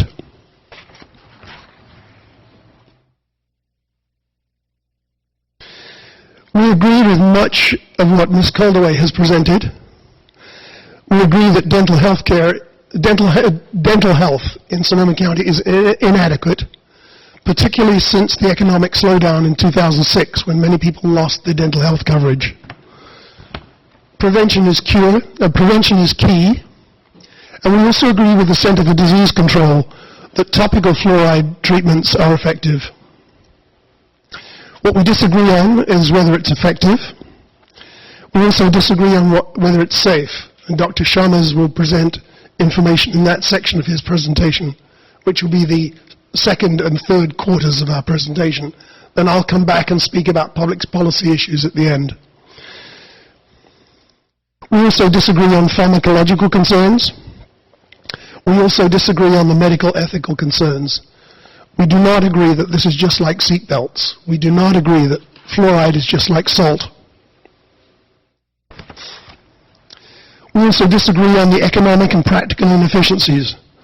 95% of the fluoride that would be added to our public water supply would go down the drain.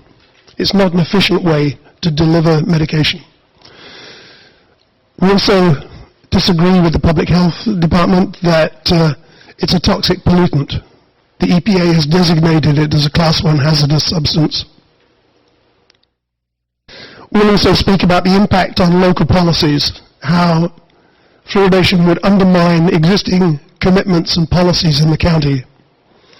We also disagree on whether this is an appropriate role for government, particularly when a jurisdiction is not mandated by the state mandate. Now I'll pass the microphone over to Dr. Shamas.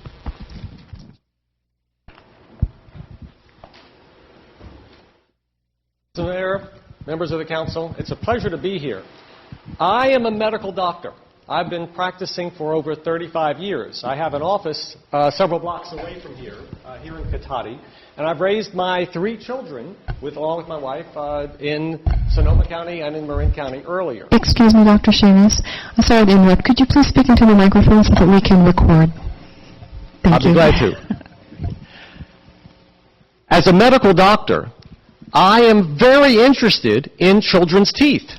I am very interested in my own children's teeth. I'm very interested in the community's children's teeth.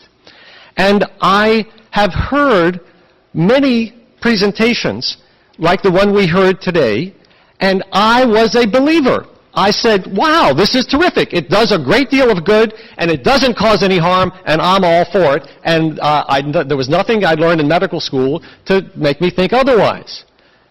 But I have changed my mind on this issue. I have changed my mind on fluoridation, and I want to tell you why. I have been involved in working with people on their thyroid. And over the course of 30 years, I've learned a little bit about it, I've researched it, and in the last 10 years, I wrote 3 different books on this. Writing the books required some investigation into fluoride because fluoride has long been known to be harmful to people's thyroid glands. Thyroid is our entire metabolism. It's the energy for life. It's the gas pedal for the body. When I began to do the research, I thought it was a minor problem, but it turns out it's not a minor problem. It's a big problem. And I'm here to tell you about a little bit of the science on this. I'm a scientist.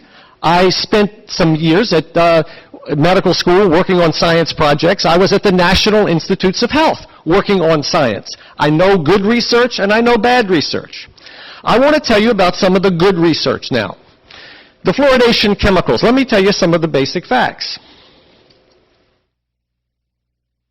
Yes, fluoride occurs naturally, and it's not essential to human health, but I want you to know the biggest thing that I learned when I was doing this research on my books. All the wonderful things that we've heard about fluoride, a lot of the research that we've heard about how good it is for teeth. Ladies and gentlemen, that is not what is being put into the water. Let me be clear. What is being put into the water is an unregulated waste product of the phosphate fertilizer industry. We hear a lot of good things about fluoride, but what is being put into the water, believe it or not, is hydrofluorosilicic acid. It is actually not only unregulated waste product, it is a hazardous product. If they didn't put it into the water, they would have to pay thousands of dollars per truckload for a hazardous waste dump. We've heard about efficacy and safety. Let me tell you the facts. The FDA has not approved for efficacy or for safety the stuff that is going to be put into our water supply. I'm going to repeat that.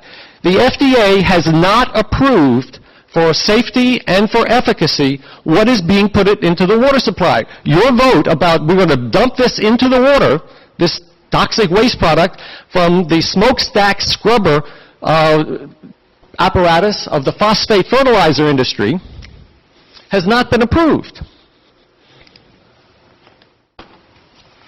Talk about efficacy first. It's nice to hear a bunch of studies about how great it is, but when you do really good research, it turns out it's not that great. Study after study has shown that it is not effective. Fluoride, when painted on the teeth, when given it as a dentist procedure, when used as toothpaste, is very effective. Putting fluoride in water, putting hydrofluorosilicic acid in water, along with the waste product, byproducts, mercury, cadmium, there's some arsenic, it is these small amounts of waste products that sometimes combine with the fluoride to cause some difficulties. Now, there's a 2009 Iowa study found no relationship between fluoridation and dental caries. The Aida and Kumar study, 1999, no correlation. There was a National Institute of Dental Research survey in 1987, no significant difference in tooth decay between fluoridated and non-fluoridated areas. This, and there's many more. You have in front of you papers that we have prepared that show other studies as well. Now, what is correlated is that income is predictive of good, healthy teeth. This is a study that was a major national study of children's health in every state of the union. This is 50 states and the District of Columbia. Some states have very little fluoride. Some states are 100% of the citizens are drinking fluoridated water. High-income people have these, in each of these states, have about 80% of good, healthy teeth. Low-income people have about 55%. And it is a steady 55%, even though the rate of fluoridation is very high here and very low there. It is not correlated. Let me show you some more. This is not states of the union, these are countries. Each of these lines is another country. And what we have here are a variety of countries from the 70s and now to the present day that have shown a decrease in their decay rates. Only the red lines are countries that fluoridate. The decrease in decay rates is not because of fluoridation. It's because of a lot of other items that were talked about earlier. Okay, now, here's a follow-up slide. These are the countries that were on that previous slide. The red ones fluoridate, and the blue ones do not. No correlation. In fact, the four countries down at the bottom that have the lowest rate of decay are countries that do not fluoridate. And the United States is right up there in the middle. So we're seeing these results because fluoride works topically, and the CDC has said that when you use a substance that works topically, and that's the only way it works, okay, the CDC has agreed on that. Why are we drinking it all? Why would have people drinking it? Why not just swish it around in your mouth? Drinking it, you get the fluoride in you. Here are some of the risks about having fluoride in you. A lot of what's being proposed here over and over again is what we call the alphabet soup of the endorsements. A lot of people are endorsing fluoride, and sometimes you're endorsing it because it's been around a long time and because a lot of other people are endorsing it.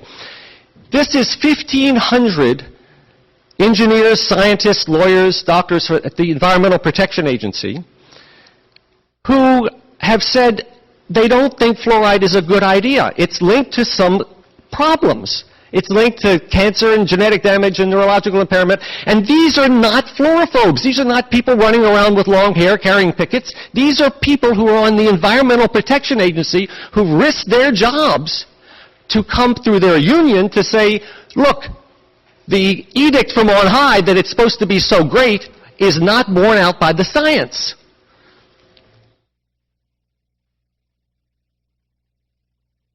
What are some other risk factors? Now, of course, there's little fluorosis. The hypersensitivity, some people are sensitive to it, and some people are actually very sensitive to fluoride because of their own idiosyncrasies, kidney disease, nutritional deficiencies. There's certain people that would have trouble with it. But just look at fluorosis, just an example. It's not just a little bit of modeling, a little white spot on the teeth. That's when it's very mild. When it gets more moderate or when it gets severe, the teeth are damaged. Fluoride can damage teeth. And over the course of the years that fluoridation has been in place, we now have almost 41% of American teenagers suffering from fluorosis. 5% have that moderate to severe that you saw on the slide, where the teeth are damaged and the repair is very, very difficult because the teeth shatter and crumble when a repair is attempted. So some other risk factors. A major Harvard study. This was a worldwide study. Harvard University. These are not wild kids with called fluorophobes. This is some of the smartest people in the world. They did studies from all over the globe, a meta-analysis of over 20, 25 different studies in different countries that said there is an increase, as the communities increase their fluoridation, there's a decrease in the children's IQ. There's a bioaccumulative effect in bone, and then here's this stuff about thyroid and fluoride. Let me just explain that. Fluoride was used to slow down thyroid glands for people who are hyperthyroid. It has been used in the past before we had the good medicines that we have now, propylthiouracil and Tapazole. So we don't need fluoride to do this, but it was so strong a medicine that it did it, and not in high concentrations. At the concentration that you are going to agree to fluoridate this community, a person who drinks a couple of quarts of water is going to get maybe a couple of milligrams of fluoride. Some people drink 3 quarts, they might get close to a couple of milligrams. Gayetti and Guyot said that people who take a couple of milligrams of fluoride a day, if they are hyperthyroid, they will lower their thyroid function. Now, across this country, we have an epidemic of low thyroid because the people who are getting this product are not hyperthyroid people, they're normal people, and we have an epidemic of normal people whose thyroid glands are being shut down very gradually. 3 minutes. Okay. Okay, the main concern that I have as a doctor, there's no optimal dose. You can try to get a good concentration of fluoride, but you can't tell how much each person is going to drink. Let me show you why. Some people will have 1 or 2 quarts a day. That's considered average. But an athlete might have 10 quarts a day, a diabetic may have 15 quarts a day. This kind of dosing would never be allowed in my medical practice, where you don't know what dose different people are getting. And when you're drinking the water, you're getting the dose. It's not just going topical. Is it harmful? Well, the American Dental Association said if you're going to try to reconstitute baby formula, don't use fluoridated water.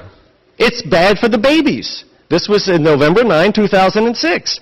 Is it bad for the babies? Yes. Is it bad for adults? Yes. There's a lot of ethical considerations. It's compulsory government-imposed mass medication. But the main problem is that this, ladies and gentlemen, this is old technology. The science is not very good. It's a bad idea whose time has passed, medically speaking.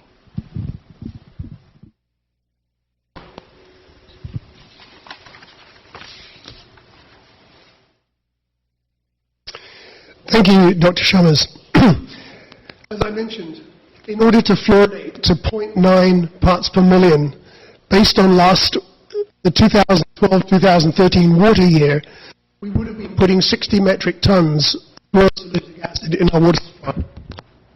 The cost estimates are from the engineering report. We do not yet know how this is going to be paid for, and to divert this money from the other 4 pillars would not be wise.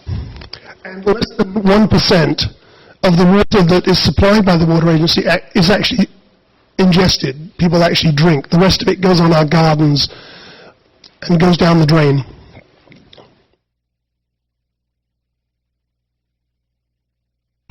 As we've seen in the SMILE survey, a high percentage of kindergarten and third grade children have untreated cavities, with Latino children being most at risk.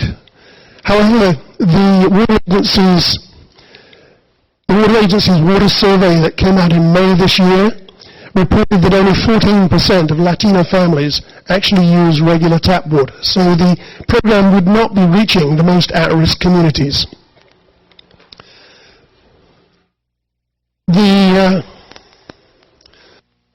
And I'm going to give you the same, Chris. I'll give you a couple of minutes to wrap your thoughts up, and we'll come in at about the same time frame for both of you. Since local contractors, including Cotati, have their own wells, their own supplies, a suboptimal delivery dose would be getting to water consumers. There's no methodology for ensuring delivery to the target recipients, and there's no way to measure whether they benefit from it. In summary, it's a shotgun approach. It deprives water users of freedom of choice. It's a one-size-fits-all suboptimal program that's being proposed. And there are just so many flaws in this program. One doesn't know where to start to fix it. In your packet, you have the calculation that explains where we got the 60 metric tons from. Also, there are the environmental possible effects on fish, despite all the investment on fish recovery in the county, and effect on the local natural capital of the county, which is clean water. We shouldn't play Russian roulette with our natural capital. Key promises of pure drinking water in the county: take it from the tap. We get a lot more people would stop trusting tap water. We've invested so much money in salmon recovery, we shouldn't risk the salmon recovery. Dr. Shammers has pointed out the policy considerations And on the low-income citizens, Ms. Conaway has mentioned the social equity argument, and we believe that the social equity here is the other way around. Those of us that can afford it will buy reverse osmosis machines to take the fluoride out. Many people will not be able to afford to take the fluoride out. Dr. Sharma's referred to the European countries that no longer fluoridate. Some fluoridate their salt, which gives their consumers choice. This is a very prestigious list of cities that no longer fluoridate. Katati can join this list by your vote. And there are many people that used to be evangelists for fluoridation who now have had second thoughts. Dr. Lineback is one of those. So please do not allow this magical thinking to continue. The idea that DDT could be sprayed around just to kill the bad bugs and not affect anything else. The idea that you can put fluoride in the water and just treat tooth decay and not have any other effect is magical thinking. Thank you so much. And thank you very much for your presentation. Thank you for the extra time. And we're coming in good. It is still only 8:40, so the evening is young yet. All right, with that, we've had our presentation, so I'm going to bring it now back for council questions. And we have, as mentioned, we have both our presenters as well as if there's any questions on the engineering system, anything to do that, we do have the chair of the TAC, Christy Gabriel, here to speak to it. After we have our council questions, I will then go to public comment, and anybody who wishes to speak will have the opportunity to speak. And I do have cards already from a lot of you. Anybody here might come later, please fill out a card. That does make it just a little bit easier for us. You're not required to, but it's helpful. So I'm going to bring it back here and see if anybody have any, there we go, has any questions for any of our presenters. I don't have one for the presenter, but I would like to ask a question of our Sure. engineer. So the letter that's in the report that was done from the TAC, was there a response to that letter? Because it's a pretty detailed letter, and I didn't see that there was a response. My understanding, and Chris can correct me if I'm wrong, is that we have not received a response yet. Thank you. Anything else, Councilmember Harvey? Councilmember Moore, anything at this time?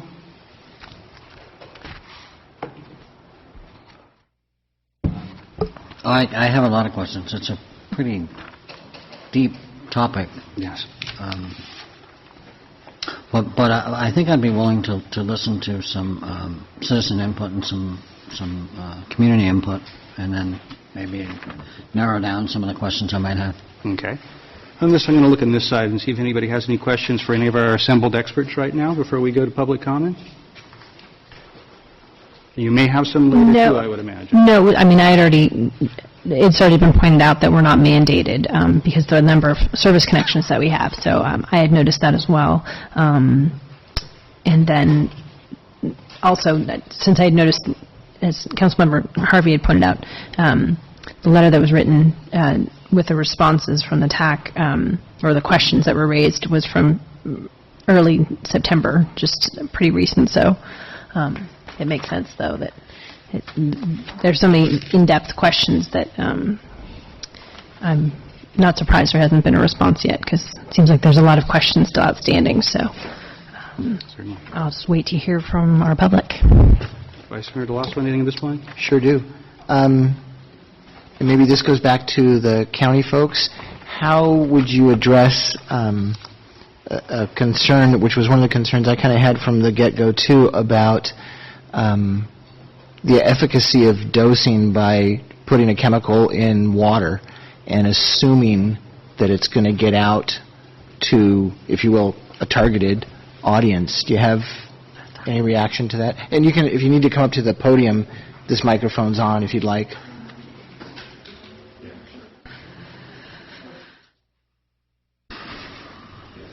Thank you. I'd be happy to attempt an answer. I'd like to bring into the conversation Dr. Anthony Fernandez. He's a local dentist and has just come back from a Redwood Empire Dental Society meeting where he gave a talk about fluoridation.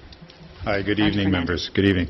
I really admire the passion of the opposition group here. Water fluoridation is contentious, but it's not, I don't think it's controversial. The science is so solid and sound. This was the Surgeon General just this April, Dr. Regina Benjamin, just touting how important it is to fluoridate. In cities like San Francisco have fluoridated since the 50s with great efficacy and safety. I really believe, and if this council does what I believe to be the correct thing and fluoridate the water for the citizens, you'll prevent more dental decay than I will have done in 27 years as a dental practitioner in Santa Rosa. It's that important. I've gone back to my school. I'm a UCSF graduate, and I treat patients with tooth decay. I understand it intimately at the chemical level. Water fluoridation is a no-brainer. It's safe, it works, it's about a 30% reduction in the tooth decay rate, and it's well established. However, when you have a situation like this, when there's two sides to an argument, I always like to look for common ground. A lot of times we can get something done when we look at common ground. The group here, Stephen, you guys had Paul Connett was a speaker, is that correct, just recently?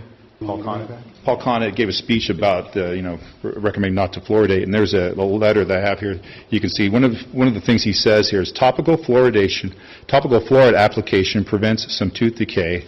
Swallowing fluoride does not. I agree. Topical fluoridation prevents tooth decay. Stephen just said it tonight, and that's what water fluoridation does. When you put fluoride in the water, the child, whoever takes it, takes some water in their mouth, and it goes on the plaque and within the layer that covers the tooth, and it inhibits demineralization. It helps prevent tooth decay. The effect lasts between an hour to 5 hours, and then needs to be redone again. So the next time you have some water, it starts all over again. So that's how fluoridation works. You just in small quantities, it works. It's amazing. And so there's no contention that topical application of fluoride prevents tooth decay. They believe it, we believe it, and that's what this whole thing's about. It's about putting some fluoride in the water so that it's there topically to prevent tooth decay. We put chlorine in the water to prevent cholera. There's no group that argues that chlorine isn't dangerous, but we all know if we take the chlorine out, we run the risk of cholera. That's why you can't go to some countries and not drink the water. It's dangerous. We're talking about putting another element from the periodic table, fluoride in the water, to reduce tooth decay. How many people have had a cavity in this room? 90% statistically. Does anybody have a problem? Name a relative who's had a problem with fluoride in their life. If I could, though, you haven't really directly answered my question. Dosing at the level that when you put that optimal level in the water, that is the dose. The dose is 0.7 milligrams, and you do that in a community water supply, you see very little risk of fluorosis, and you see about the 30% decrease in the decay rate, even with fluoride toothpaste and everything else. That's why, to me, I put fluoridation at the top of the 5 pillars, because it reaches everyone. It reaches everybody. You don't have to worry about the kid remembering to brush their teeth. You don't have to worry about, grandma will benefit from it. Everybody benefits when you put fluoride in the water. It's safe, it's effective, and the dose is established. Put 0.7 milligrams per parts per million in the water, and you'll see the benefit without any of the risks that we've ever seen. Could I elaborate on that? If you would, just because I think one of the questions that comes up about dosing, which is not really accurate. It's not medicine, and you're not taking a dose. You're putting it on your teeth, and the parts per million is, if you will, the dose that's on your teeth at the time that you're taking the water into your body. Some people say that we are not going to be reaching our target audience because our target audience are Latino children with high levels of decay. Well, the whole community is the target audience. But just to address the comments about whether Latinos in Sonoma County are drinking tap water, 14% say that they are, according to this the survey. I have not seen the methodology of the survey. I couldn't comment on it. But when we did the 2 focus groups, one of the other outstanding and surprising results was that among the Latino parents who, again, had not heard about varnishes and sealants, just really did not have access to preventative services, said that although they didn't drink tap water in their home, that they would start drinking tap water in the home if they had fluoride in it. They had no idea that there was actually a benefit above bottled water to tap water, and they would choose that benefit for their children if given the choice. Well, thank you. I appreciate that. I just have one other comment, not for you folks. You can please sit down. That'd be great. And I just wonder, because I really didn't pick it up in any of the readings that I did, but with approximately, I'm just throwing approximate numbers out there, about $4 million to be spent and about $500,000 a year, could that money be better spent by going out with, even further increasing the contacts to, if it's Latinos or any, maybe it's low income, I don't want to pick out any kind of a group in particular, but it just seems to me that's a lot of money for, in my opinion, an unscientific opinion, still some unknowns that I'm concerned about. And there's a lot of knowns that I'm concerned about as well. So I just wonder, I guess I didn't really pick up on that, and I don't know if you've spoken to anyone from the county or Sue through the committee, if there's been any information like, well, we would consider that as some alternative. That's actually, I believe, and we probably get to that in questioning later. And actually, I do have some questions for Mr. DeGabriel, so maybe we'll go there then, because I believe that was one of the TAC recommendations. Oh, okay, all right. Well, that's just kind of, sort of, if you will, those first few technical questions. I mean, I think I'm on the right course where I'm going with my mind on this, but thanks. Well, and thank you for that. So I have a few questions. I actually did sit and I read everybody's material, including the 150. Well, I didn't read all the citations, but the rest of it, which was probably, I'd say, about two-thirds, including the photocopies. That was not easy on these. That was not easy. But I did go through it all, so I do have questions. And I think I'd like to invite Mr. Chris DeGabriel. He is the chair of the TAC. And for those who aren't used to the acronym SOUP we live in this county, that's the Technical Advisory Committee, who works for the WAC, which is the Water Advisory Committee.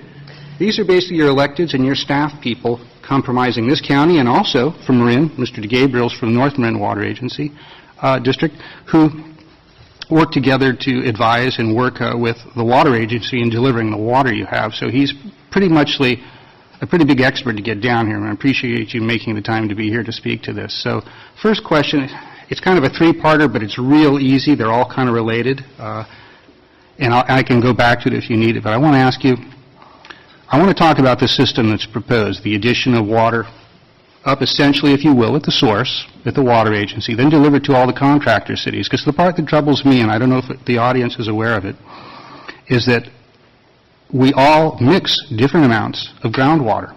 All the cities, and I believe our presenters did mention that. Cotati, I think, is roughly a third, actually, a little more than was mentioned there, but we use a fair amount of groundwater. So my question is, does this system, as engineered or proposed, deliver an equal proportion of fluoride to this county's drinking water? In other words, is everybody going to get the same amount? Related to that, does the system deliver a consistent dose, proportion, whatever you want to call it, of fluoride to everybody at all the individual communities? And finally, the last thing, and probably even more important, whatever is finally delivered, whatever proportion people are getting, is it consistent or does it change over time? I think I have a sense of where this is going, but you're the best person to speak to this. Okay, so once again, I'll introduce myself. My name is Chris DeGabriel. I'm the General Manager of the North Marin Water District, and I serve as the Chair of the Technical Advisory Committee to Sonoma County Water Agency. And yes, the dosage would be consistent to the Sonoma County Water Agency's wholesale water supply, which is then delivered to each of the individual retail water agencies, which is Windsor, Santa Rosa, Valley of the Moon Water District, Sonoma, Rohnert Park, Cotati, Petaluma, North Marin Water District. There are some smaller water agencies, Pengrove, Mutual Water Company, Kenwood, Cal American. Those also get wholesale water supply. In those retail agencies, if they have, for instance, if Cotati has its local supply, which are wells running at that time, then those customers who are in the vicinity of that well distribution system, which is interconnected with the wholesale distribution system, would have a variable source of or a variable dosage of fluoride. And it would be difficult, if not impossible, to tell a customer if you were to call up and ask, is my water fluoridated? It would be difficult to determine.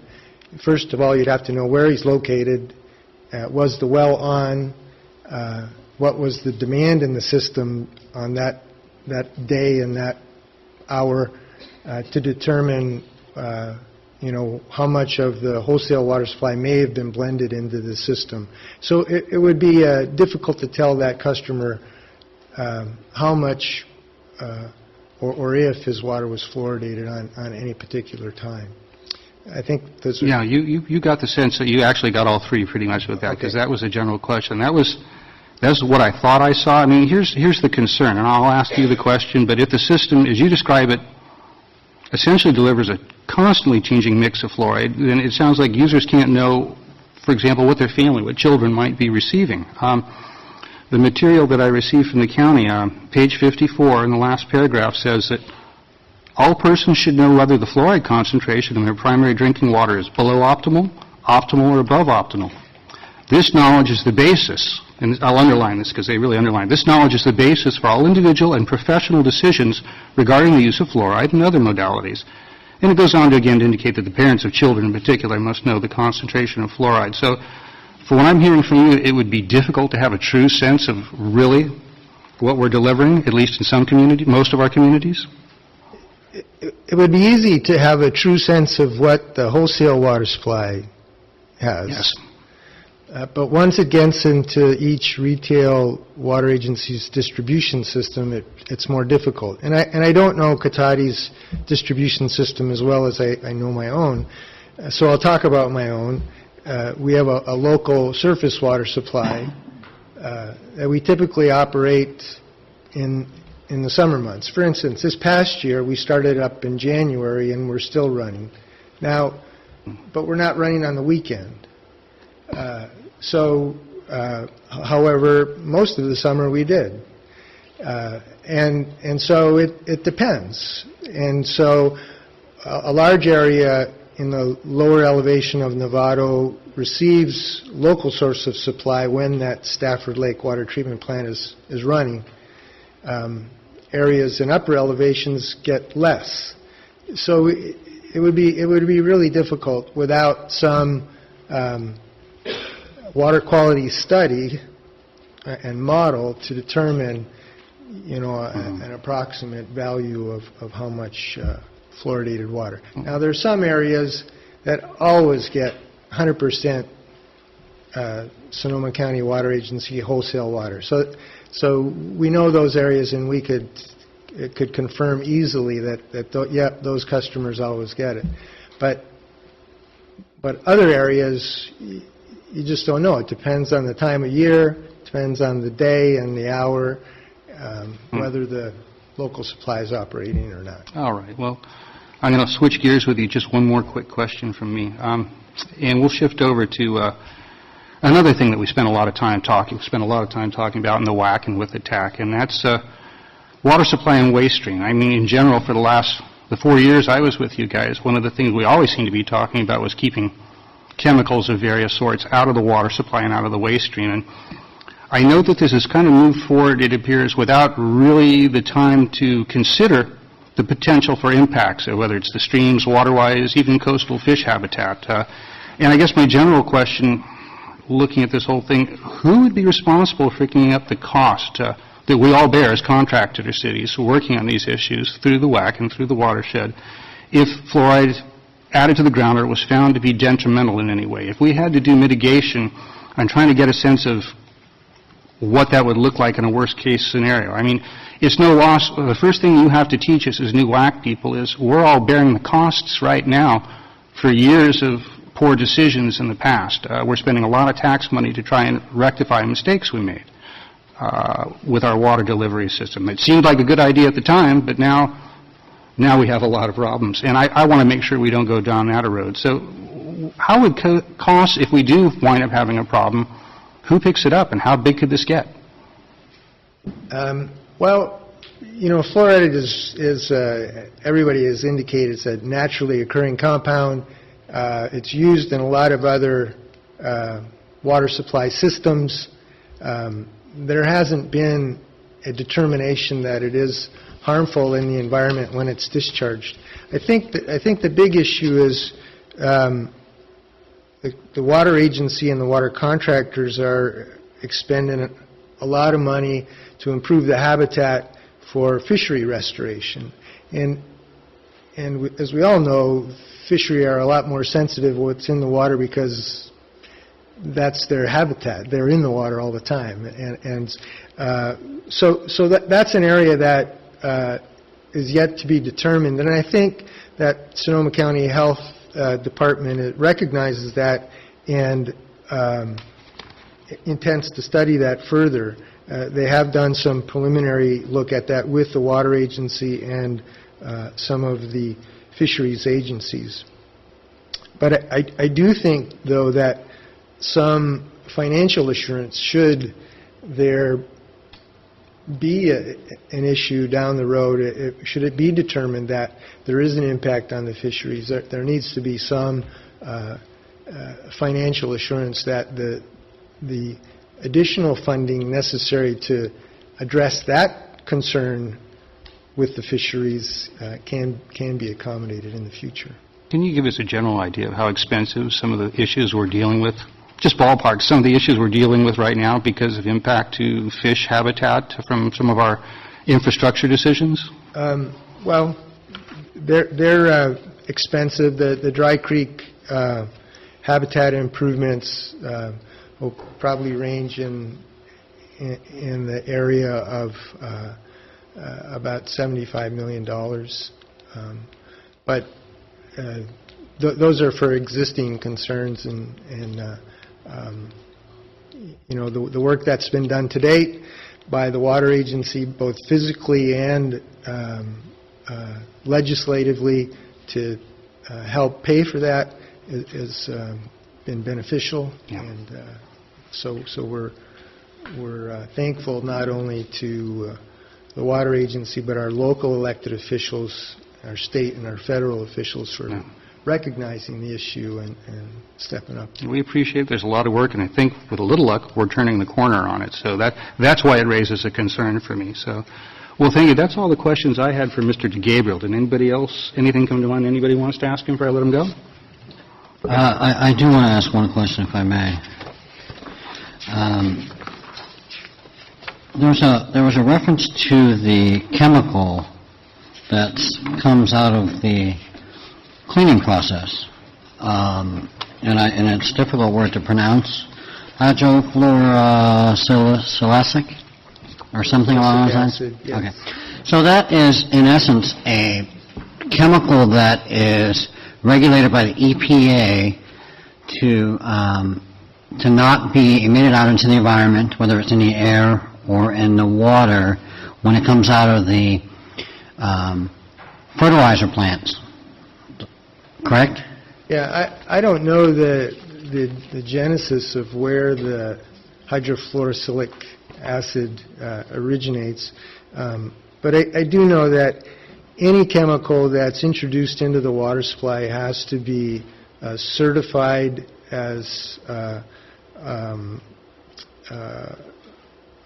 under the National Science Foundation and National Standards Institute to be acceptable to be introduced into the water supply, and hydrofluoric acid is certified and is used in many places.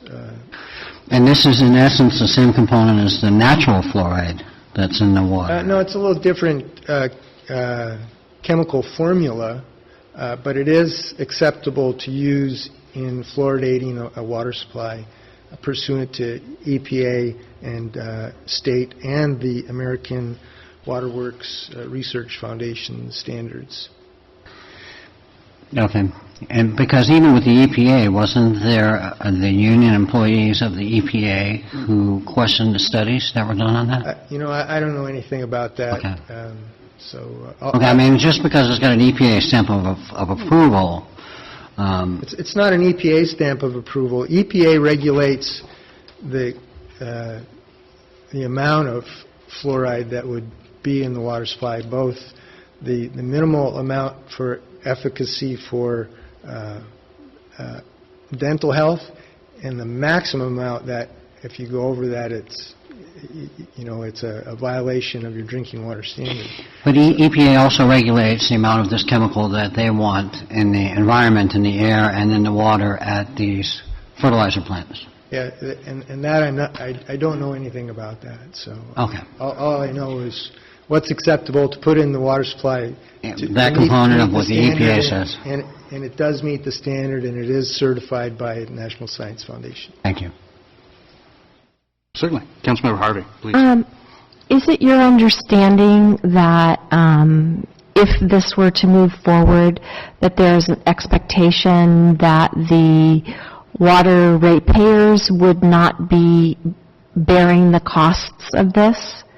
That is exactly my expectation, and the law that was passed in 1995, the water agencies in California worked hard to make sure that the ratepayers and taxpayers would not have to pay to fluoridate water supply, both capital and operating costs. And I couldn't see anywhere, correct me if I'm wrong, where this funding was coming from.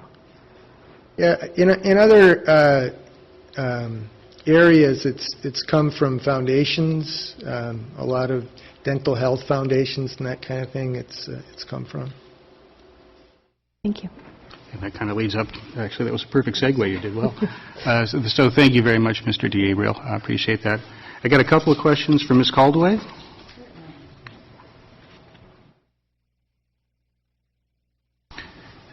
And that's perfect timing. Honestly, we didn't plan this, but because I wanted to ask you to focus for a minute on the monetary aspect. Sure.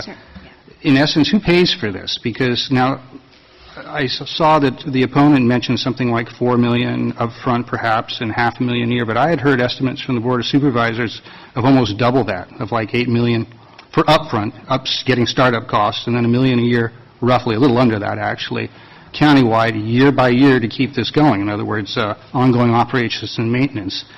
And my question is, who's especially, even if we can find money from other sources, whether they're foundations, first five money, whatever we may choose to use, once we get into year after year of ongoing operations and maintenance, who's going to pay for this? Because I have this worry that we're going to be expected somehow as contractor cities asked to change the agreement we have and pay for this. So I want to know when we're going to hear about this, to see if I could get you to talk to us a little about that. The first figure that you mentioned was an early figure from an assessment that was completed in 2012.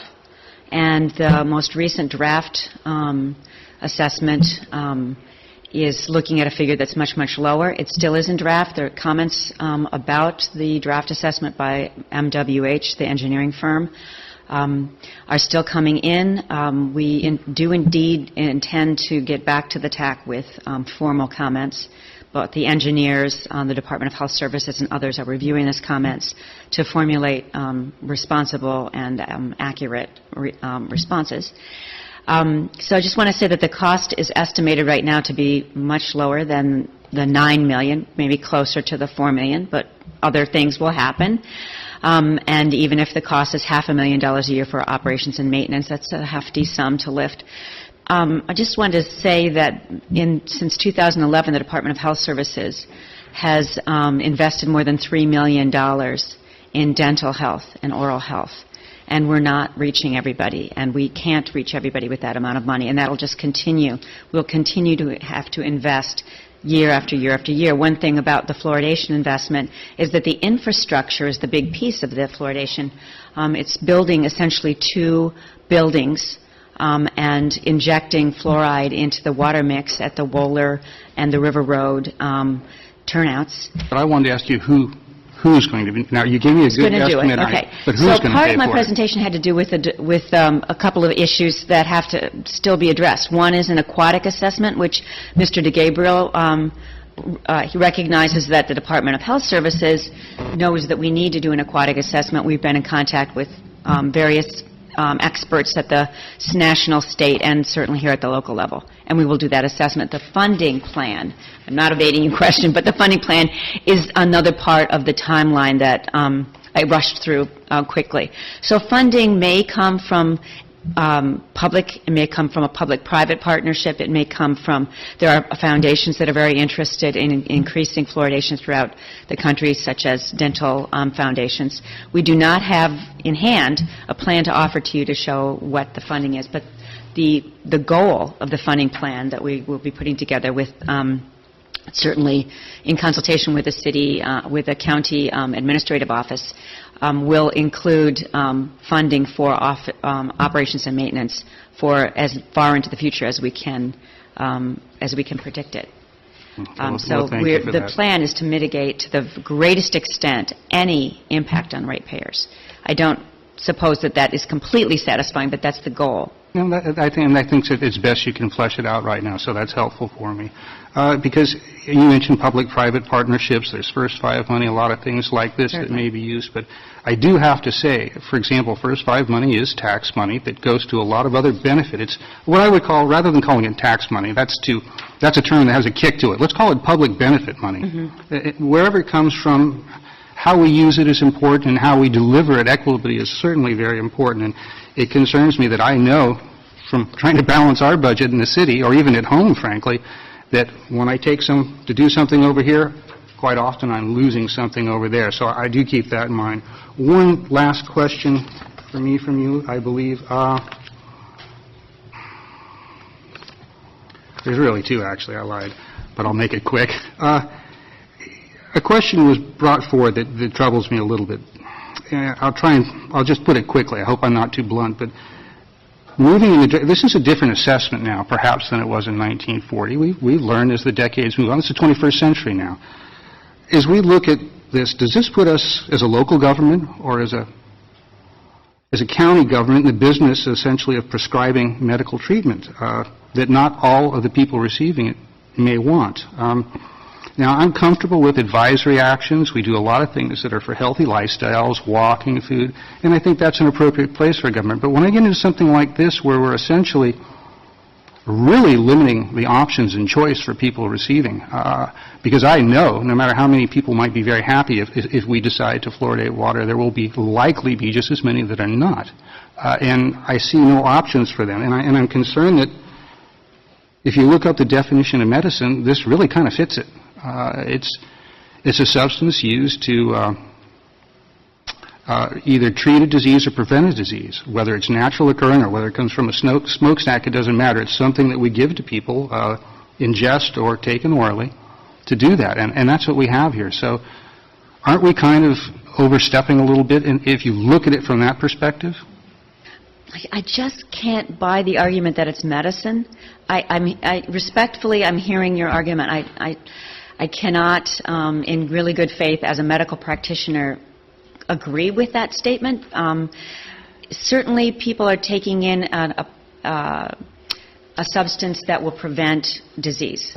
Of course, we treat the water when we treat it with chlorine. We take in substances that prevent disease with many things: niacin, vitamin D, iodine, and various things that are in our food.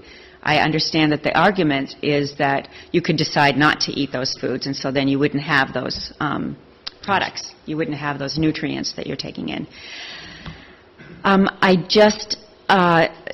I think what you're asking about is the ethical question of, do we take away some liberty for a public benefit? Is that really fair? And I think that's what we need to grapple with. I think to head-on grapple with that question is very fair. We should be grappling with that question. The question has to do with many facets. Some of the facets have to do with the cost, and I wanted to say that many studies have been done to look at the cost of fluoridation versus the cost that a community puts out for fluoridation versus the very real public cost of cavity treatment and surgeries that we're seeing here in our county. I wonder if I might bring you back for a second, and I would agree, even if I was, so for the sake of argument, to see is it that... not? Well, yeah, and I think you've given me as fair an answer as you can. I would just say that whether you look at, no matter, even if I was to say, for the sake of argument, see it and say, no, there's a cost-benefit, and perhaps the cost-benefit is even better, let's say. I don't know if I'm convinced of that, but even if I were to see that, there's still the question of, and I'd be interested in hearing from the medical doctor, I may ask you about this later, if this indeed fits the definition of a medicine, by putting in the water and not giving people a choice for if they drink it, if they bathe in it, if they use it to clean their vegetables, water their garden, especially taking it orally if we're not prescribing something and removing choice, even if perhaps many of us feel it's a good choice. So perhaps you can't answer that tonight. But I got one last one for you, Sure. and I do appreciate your patience. I know I had you up here a while, so I'll make it quick. I'm happy to be here. Thank you very much for your attention.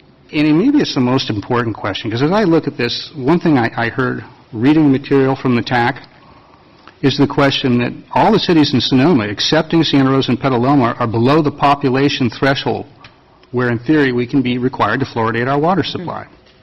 And yet, what's happening here, the course of action we're potentially pursuing may put us in the position of having to accept fluoridated water, and really without the people in the community having any voice in that. So my question would be, why have we not considered, I mean, I hate to take everything to a vote. Our elected officials should be able to decide things, but some issues are so big, so contentious, that I think it should go back to the community. And I'm curious, would you support the concept of having this go back to an advisory vote to the whole county? I think there's something to be said that if we have a good case in something, we should make that case and be able to persuade people and win that argument. I'm not in favor of that. That is an extraordinarily costly thing, and I do hope that our County Board of Supervisors is able to take in the same kind of information that you've just taken in tonight, and more, information from members of the community, not just, presenters who have studied the issue, but people who have opinions perhaps differing from the opinions you've heard here tonight. And that with public comment continuing from now until whenever the Board of Supervisors decides that it's time to make a decision, I really do trust that process. I hope that we do have more opportunities, such as you've afforded us here very kindly tonight, to have this very pleasant conversation with different opinions. But that's what I would recommend, that we continue to have this discussion until that time at which the Board of Supervisors feel that they really understand all the issues, all the sides, and feel comfortable in making a recommendation. Good. Thank Thank you very much for taking the time to answer that. And I guess I have one for Dr. Shamas, if you would approach because it was kind of batted up, and you're kind of my medical person here, it appears, here tonight. You're the MD. You came from Harvard, but most importantly, you also worked for Marin County Health. I like that because you understand working as our friends here. I was in the county health department for years. Yeah, so I like that. So talk to me about medicine, the definition of it, because I thought I had a clue on this, and from what I see, it sure sounds like fluoride qualifies as the way we're using it as a medicine. That's why you're the mayor. You are absolutely right. It is totally a medicine. It is an item that is intended to change something in the body. It's going to be to change the way the tooth responds to the decay that's on its surface. And that is the definition of a medical substance. It is a drug. It is, in this case, it is absolutely a drug that we're putting into the water. And it's a drug that the FDA has not approved. The FDA has not approved. Not only the hydrofluorosilicic acid is not approved, but fluoride is still not approved by the FDA. And the reason is because the science is just really not that good. You hear all these wonderful statements. It's 35% less cavities. It's 85% less cavities. Okay, this is wishful thinking. The studies don't show that. I can give you an example of a study where it was one part of one tooth surface and 125 surfaces on the body. There was about 4% or 40% benefit on one tooth surface out of 128 surfaces in the body. So then the result that you hear is, oh, it's 40% less cavities. It is simply not true. Whenever it's compared, this is a medicine, and I know about medicine. Whenever it is compared side by side, one community is fluoridated, one community not, or any kind of comparison, it does not show that it's better. Fluoride, when a dentist uses it, fluoride in toothpaste, that's something. hydrofluorosilicic acid put into the water supply is not good, it's old policy. I'm going to stop you right there. Yeah, I'm going along. Because we're going off topic. But also, I had one last question for you. I'm delighted. And you did the same thing that my colleague did. You gave me the perfect segue. Sure. Because I wanted to ask you, we were talking about the difference between sodium fluoride, and I know the proponents raised some questions about the use of hydrofluorosilicic acid. And it was mentioned, I believe, Mr. DeGabriel mentioned that essentially this would be food grade or rated somehow through the consumer. If this hydrofluorosilicic acid is rated as food quality or whatever the appropriate definition is before... Sir, that is not... I have to stop you there.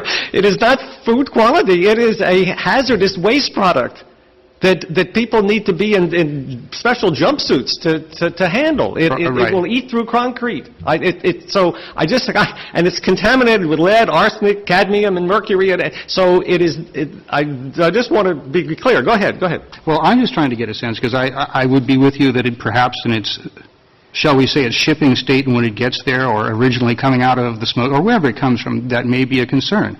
I want to know if what I'm hearing is that it put forward that there's a belief that a lot of this is removed before it gets and it's been qualified as useful. Are you telling me that there's question to that? That's what I'm trying to get a feel for. Absolutely. A major researcher, Phyllis Mullinex, has found that the very small amounts of cadmium, mercury, arsenic, and lead that are in the hydrofluorosilicic acid as contaminants are also in the water. Now, they're at a very low concentration. We're not talking about acute toxicity poisoning. We're talking about long-term effects, and the long-term effects are that the very sensitive G proteins that are the hormone receptors in the body, these, along with the fluoride and the heavy metal contaminants, these are injured. And this is part of the way that fluoride affects thyroid function, but it affects other kinds of functions too. There is no drug that has just one action in the human body. It's silly to think that fluoride would be great for teeth and doesn't cause any other problems. No drug has any one action. They all have a lot of side effects, and you hope they're not too bad. In medicine, we say, and I'll leave you with this, above all, do no harm. And Mr. Mayor, I think you're onto this, and you, sir, I think you're sensing this. If there is a chance that there's some harm here, above all, do no harm. As a doctor, I swore that's part of the oath. Above all, do no harm. You can do a lot of things and try a lot of things, but at least don't do anything harmful. So that is, and this absolutely is a drug that is being put into the water.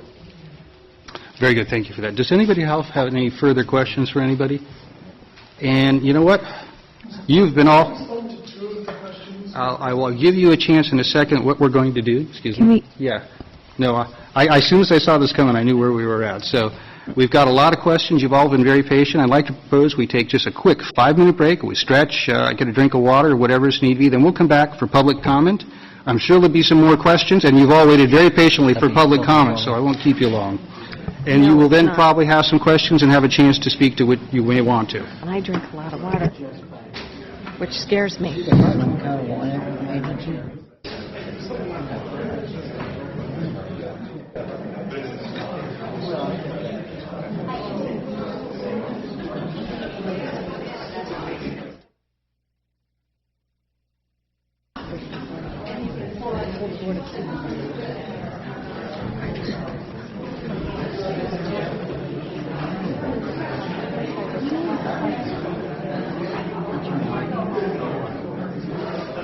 That's